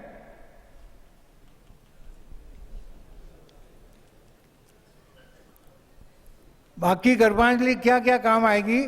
जब भी कोई पशुपालक आपके पास आए तो आप उससे काउंसलिंग करिए थोड़ी देर। आपके कितने पशु हैं, कितने ब्याने वाले हैं, कितने दूध दे रहे हैं, कितना दूध दे रहे हैं, उस हिसाब से जब आप उससे बातचीत करेंगे तो आपको मालूम पड़ेगा कि उसको कौन से पशु आहार की जरूरत है। वो आया, मुझे एक सा पतंजलि का कट्टा दे दो, आपने कहा हाँ ले जाओ, कौन सा दूँ? उनका ये कितने का, ये कितने का, ये कितने का? आपने कहा 920 का है ये सिल्वर, कहाँ यही दे दो मेरे तो। और उसका पशु 10 लीटर 15 लीटर दूध दे रहा है, और उसने ले जाके सिल्वर राशन खिला दिया। तीसरे दिन ऑफिस आपके पास आएगा, साहब मेरा तो दूध ही टूट गया। तो आप जब काउंसलिंग करेंगे तो आपको मालूम पड़ेगा कि इसका पशु कितना दूध दे रहा है, मुझे कौन सा पशु आहार उसको देना चाहिए। इसके पशु ब्याने वाला है, वो एक कहेगा साहब मेरे तो एक तो 2-4 दिन में ब्याने वाला है, तो 2-4 दिन में ब्याने वाला तो गर्भांजलि ले जाके घर पे रख दे। जो ही पशु ब्याहे, चाहे उसकी जहर गिरे चाहे नहीं गिरे, 2 कप उसको पिला दे। उससे क्या होगा? अगर पशु का प्रसव डिफिकल्ट हो रहा है, बच्चा होने वाला है, पशु जोर लगा रहा है, उसकी अवस्था सामान्य है बच्चे की, और पशु जोर नहीं लगा पा रहा है, तो आप उसको आधी बोतल 400-500 मिलीलीटर शक्ति धारा और 200 मिलीलीटर गर्भांजलि पिला दें। सामान्य प्रसव आराम से हो जाएगा। ब्याने से पहले 1-2 घंटे पहले जब पशु का प्रसव हो रहा है और आप देख रहे हैं बच्चा बाहर नहीं निकल रहा है, पशु जोर लगा रहा है और बच्चा सामान्य है, अवस्था उसकी सामान्य है, टेढ़ा मेढ़ा फंसा हुआ नहीं है, उस अवस्था में आप 400 मिलीलीटर शक्ति धारा, यूट्राइन एनर्जिया हो जाता है, जोर लगा लगा कर पशु थक जाता है और फिर वो जोर लगाना ही बंद कर देता है और उसका प्रसव नहीं हो पाता, तो उसको उस टाइम एनर्जी की जरूरत होती है। तो एनर्जी बूस्टर हमारा शक्ति धारा पिला दें आप 400 ml, और ये यूट्राइन टॉनिक जो यूट्रस में कॉन्ट्रैक्शंस होने चाहिए मसल्स में बच्चे को बाहर निकालने के लिए, वो कॉन्ट्रैक्शंस होने बंद हो जाते हैं, तो मसल कॉन्ट्रैक्शन बढ़ेगा। गर्भांजलि 200 मिलीलीटर गर्भांजलि पिला दें आप देखेंगे प्रसव सामान्य हो जाएगा, आराम से उसका प्रसव हो जाएगा। आपको किसी समझदार को गांव से बुलाने की जरूरत नहीं पड़ेगी, उसके खुरिये खींचने की जरूरत नहीं पड़ेगी, टांगे खींचने की जरूरत नहीं पड़ेगी। जब भी आप पशु के जेनेटल कैनाल में, बर्थ कैनाल में हाथ डालेंगे तो इन्फेक्शन एंटर होगा ही होगा, तो इसको अवॉइड करें और आप गर्भांजलि और शक्तिधारा पिला दें, सामान्य प्रसव हो जाएगा। फिर भी अगर आपको जरूरत पड़ जाती है तो उसका प्रसव होने के बाद में 2 कप उसको जरूर पिलाएं। जो पशुपालक आपके पास आता है कि मेरा 4-5 दिन में पशु ब्याने वाला है, तो उसको आप कह दो कि भाई ये ले जाके घर पे रख दे। पशु रात को ब्याएगा, दिन को ब्याएगा, सुबह जल्दी ब्याएगा, ये तुझे मालूम नहीं है। और उस टाइम मेरी दुकान खुली होगी कि नहीं होगी ये भी तुझे मालूम नहीं। इसलिए इसको अभी तू घर पे ले जाके रख दे, और जो ही पशु ब्याए, जो ही पशु के बच्चा हो, प्रसव हो, उस टाइम में 2 कप इसको पिला देना, और फिर भूल जाना कि इसकी जहर गिरी कि नहीं गिरी। दूसरी बात, जो पशु के बाद में जो मैल गिरता है, जो लोकल डिस्चार्ज आता है 4-5 दिन तक, वो भी कई बार नहीं निकल पाने की स्थिति में पायोमेट्रा, मेट्राइटिस, इस तरह की बीमारियां हो जाती है। पशु के सफ़ेद पदार्थ गिरता रहता है, बदबू आती रहती है, और पशु वापस गर्भ धारण नहीं करता है। कई बार ऐसा होता है कि पशु के सफ़ेद डिस्चार्ज आता है, जब हीट में आता है तो दूध जैसा कुछ गिरता है, या दही जैसा गिरता है, या दूध फटा हुआ हो, ऐसा डिस्चार्ज देता है। और वो पशुपालक आपको कहता है साहब कि मेरे तो 3-4 बार हो गया, सुई भी लगवा दी, पाड़े के पास भी ले गए, और ये गर्भ धारण नहीं कर रही है। उस अवस्था में भी आप उसको कहिए 20 दिन तक गर्भांजलि पिलाए, और फिर 2 हीट उसकी मिस कर दे, उसको सेक्सुअल रेस्ट दे, तीसरी बार में उसको कंसीव करा दे, उसका पशु ज्ञाविन रह जाए। एक ये यकृतामृत हमारा प्रोडक्ट है। पशु और मनुष्य दोनों ही जाने अनजाने में काफ़ी जहरीली चीज़ें पेट में खा लेते हैं। मनुष्य तो कई बार जान करके भी खा लेता है। गुटखे के पुड़ी पे लिखा होता है जहर है, फिर भी खाता है। पशु तो बेचारा समझता नहीं है, अनजाने में खाता है, और वो बंधा हुआ है जो आप डालोगे वो खाता है। तो कई बार जहरीली चीज़ें चली जाती है। तो उस जहर को ख़त्म करने के लिए भगवान ने हमें एक अंग दिया है, लीवर। लीवर उसको पचाने की कोशिश करता है। उसके भी आपे की बाहर स्थिति हो जाती है तो वो भी खराब हो जाता है। और लीवर जब खराब हो जाता है तो पशु कमज़ोर होता रहता है, पहली बात। दूसरी बात, उसको भूख लगना कम हो जाता है। तीसरी बात, वो गोबर सामान्य नहीं करता है, पीले रंग का गोबर करेगा। जॉन्डिस हो जाएगी तो उसके आंखें पीली हो जाएगी, जबान भी पीली हो जाती है कई बार, और पशु कमज़ोर होता रहता है सब कुछ खिलाते पिलाते हुए भी। और सबसे बड़ा उसका फैट % टूट जाता है, दूध में फैट % कम हो जाता है, क्योंकि लीवर अगर उसका कमज़ोर है तो फैटी एसिड पचाने में उसकी क्षमता नहीं रहेगी। फैट जो भी आप देंगे आहार के माध्यम से, वो गोबर के माध्यम से बाहर निकल जाएगा और दूध में फैट आना बंद हो जाएगा। उस स्थिति में, और जब आप ये डीवर्मिंग करते हैं, पेट में कीड़े मारने की दवा देते हैं आप, पशुओं में पेट में कीड़े मारने की दवा देते हैं ना, तो उस समय आप देखते होंगे कि 2-3 दिन पशु थोड़ा सुस्त रहता है, दूध भी उसका कम हो जाता है, क्योंकि डीवर्मर जो है, पेट में कीड़े मारने की जो दवा है, वो भी एक तरह का जहर है, और उस जहर का असर पशु की बॉडी पर भी पड़ता है। जहर तो है, जब भी तो कीड़े मरते हैं, तो उसकी बॉडी पर भी एडवर्स इफेक्ट थोड़ा सा पड़ता है। उस समय आप उसको लीवर टॉनिक 10 दिन पिला दें, तो जो उसका दूध कम पड़ेगा वो कम नहीं पड़ेगा, और पशु के जो डीवर्मर से जो आपका इफेक्ट आ रहा था कि साहब ये अच्छा हो गया है, वो डबल इफेक्ट आएगा अगर आप उसको लीवर टॉनिक पिला देते हैं साथ में। तो थनैला एक बहुत बड़ा अभिशाप है पशुओं में। बहुत सारे पशु खराब हो जाते हैं थनैला की वजह से, और किसी का 1 थन चला जाता है, किसी का 2 थन चले जाते हैं, और 2 थन चले जाने के बाद में तो पशु कोई काम का ही नहीं रहता है, क्योंकि खाता तो 4 थन जीता है, दूध देता है 2 थन देता है, तो वो अनइकोनॉमिक हो जाता है जानवर। उसकी इकोनॉमिक वायबिलिटी नहीं रहती है, जितना खाता है उतना भी दूध नहीं देता है। तो इसलिए थनैला एक बहुत पशुपालक के लिए एक अभिशाप है। तो थनैला से बचने के लिए ये थनैला नील है। अब थनैला का मालूम कैसे पड़े कि थनैला हो रहा है? देखिए, थनैला होने के बाद में उसका उपचार बहुत ही दिक्कत वाला है, बहुत ही मुश्किल है। जब उसके थन में पानी आने लग जाता है या दूध आहार आने लग जाता है या बिल्कुल ही नहीं आता है या थन ऊपर चढ़ जाता है, उस स्थिति में उसका इलाज होना बहुत ही मुश्किल है, वापस उसमें दूध आना बहुत मुश्किल है।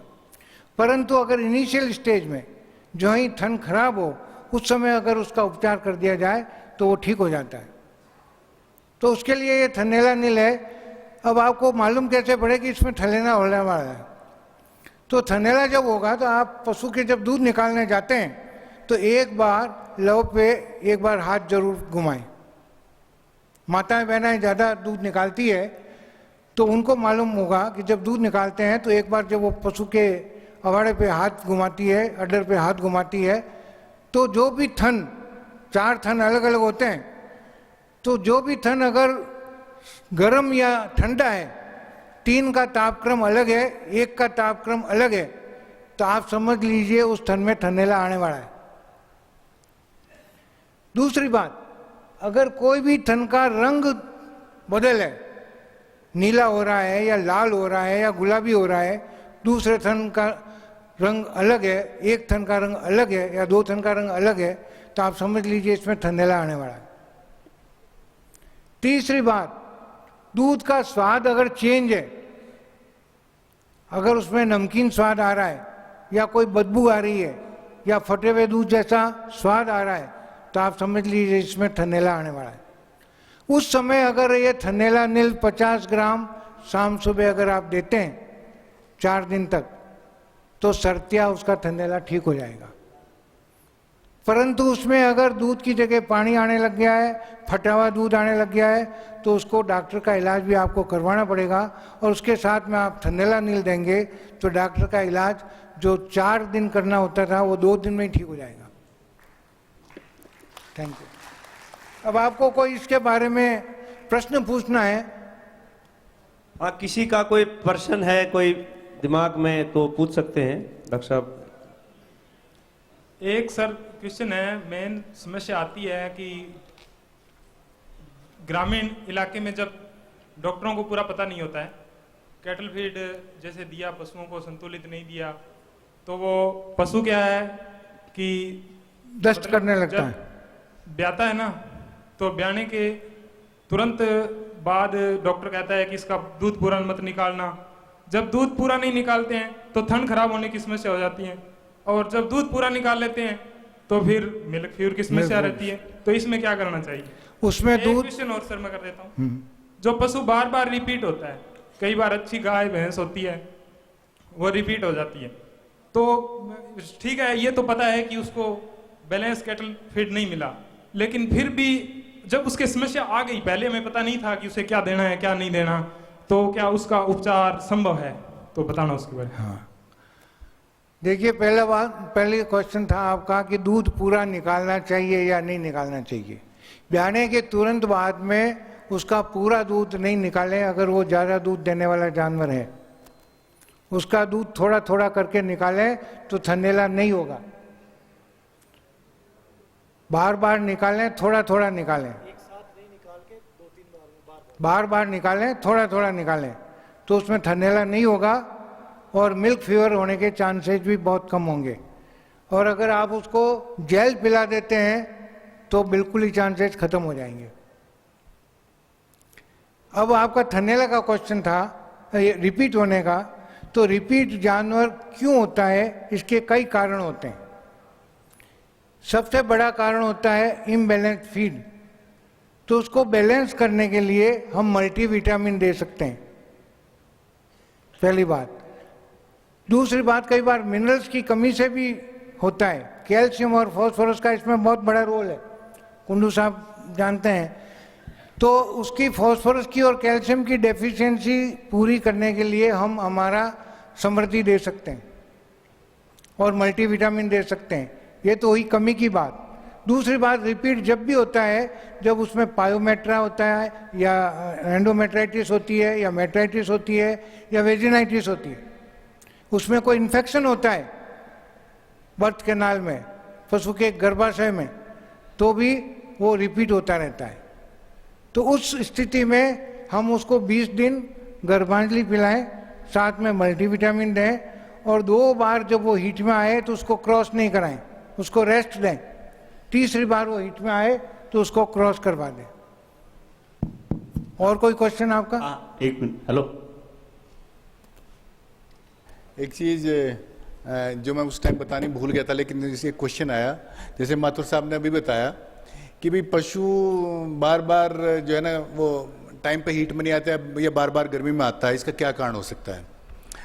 इसका देखिएगा, माथुर साहब ने सही बताया। इसके साथ साथ में एक और हमें करना पड़ेगा कि जो संतुलित आहार है, या जैसे मान लिया किसी का पशु 15 किलो दूध देने वाला है, तो वो कम से कम 15 दिन पहले, बल्कि हम तो रिकमेंड करते हैं 21 दिन पहले, उसको 15 किलो दूध के हिसाब से उसको ये दाना या अपना जो फीड है वो देना शुरू कर देना चाहिए।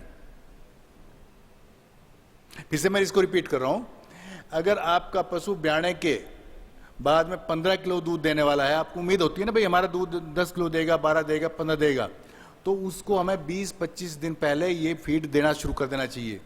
जैसे मैंने बताया था कि इसमें उसका पूरा लीवर है, पूरे ह्यूमन सिस्टम में पूरा एडजस्टमेंट हो जाता है। जैसे एकदम जैसे काविंग हुआ, होता क्या है कि एकदम काविंग हुआ, एकदम एनिमल को दूध इतना सिक्रीट करना पड़ेगा, सब प्रॉब्लम इकट्ठी हो जाती हैं, और जो माइक्रोफ्लोरा है या उसका जो बॉडी है वो उसके लिए एडजस्टेड नहीं होता, तो उसके एडेप्टेशन के लिए हमें ये पहले शुरू कर देना चाहिए। दूसरी बात कि ब्याने के तुरंत बाद, ये बिल्कुल सही बात है कि पशु पूरा नहीं खा पाता, लगभग 21 दिन तक उसकी खुराक पूरी नहीं हो पाती। उसको जितना खाना चाहिए, जितना उसको दूध बनाने के लिए जो रिक्वायरमेंट है वो नहीं हो पाती। उसका यही तरीका है कि या तो हम जैसे एक दिन मैं मलिक साहब से कहते कोई एनर्जी सप्लीमेंट हो, वो बहुत ज़रूरी है, या दूसरे हमें 1 महीना पहले, जैसे मैं अभी बताता ना 25 दिन, उससे भी 1 महीना पहले एक काम करें कि हमारा पशु कम से कम, देखिएगा बछड़े का वजन मान लिया आपका 25 किलो है ना, तो उस पशु का वेट कम से कम 60-70 किलो बढ़ना चाहिए। यानी 25 किलो तो उसका होगा, 25 किलो उसके साथ में और वो लिक्विड वगैरह होता है, 50 किलो तो ये हो गया। उसके बाद में 10-12 किलो पशु का प्रेगनेंसी में वेट बढ़ना चाहिए। वो जो बॉडी रिजर्व है वो दूध को प्रोड्यूस करने में काम आते हैं। तो इसलिए हम लोग कई बार कहते हैं भाई तो अब तो पशु दूध दे नहीं रहा, इसको क्या दूध, क्या दाना देना, क्या फीड सप्लीमेंट देना? तो मैं तो कहता हूँ उस टाइम उसको फीड सप्लीमेंट देना बहुत जरूरी है, मैं कहूँ ज़्यादा जरूरी है। अगर उसको आपको ठीक फीड सप्लीमेंट दे रहे हैं लगभग 1 महीने पहले से, तो आपका पशु टाइम पे गर्मी में आएगा, टाइम पर सब कुछ होगा, और विटामिन ई वगैरह के जैसे माथुर साहब ने बताया वो सप्लीमेंट दे रहे हैं, तो मैस्टाइटिस वगैरह की भी चांसेस बहुत कम हो जाते हैं। अच्छा, जैसे काउंसलिंग की बात थी, मैस्टाइटिस के लिए एक दो बात और सिंपल आप बता सकते हैं, फार्मर्स को बड़ा यूजफुल रहेगा कि दूध निकालते ही पता क्या होता है कि पशु एकदम बैठने की कोशिश करता है। अगर उस टाइम आप पशु को 10 मिनट बाद बैठने दें या उसको कुछ खाने के लिए दें जिससे पशु बैठे ना, होता है क्या कि टीट कैनाल उसके खुले रहते हैं और माइक्रोब्स उसमें एंटर कर जाते हैं, या उसके पशु के नीचे बहुत सफाई हो। देखिए मैस्टाइटिस एक इतना कॉम्प्लिकेटेड डिजीज है पूरी दुनिया में कि इसका कंट्रोल करना बड़ा मुश्किल हो, और ये ज़्यादातर अच्छे पशुओं में ज़्यादा होता है।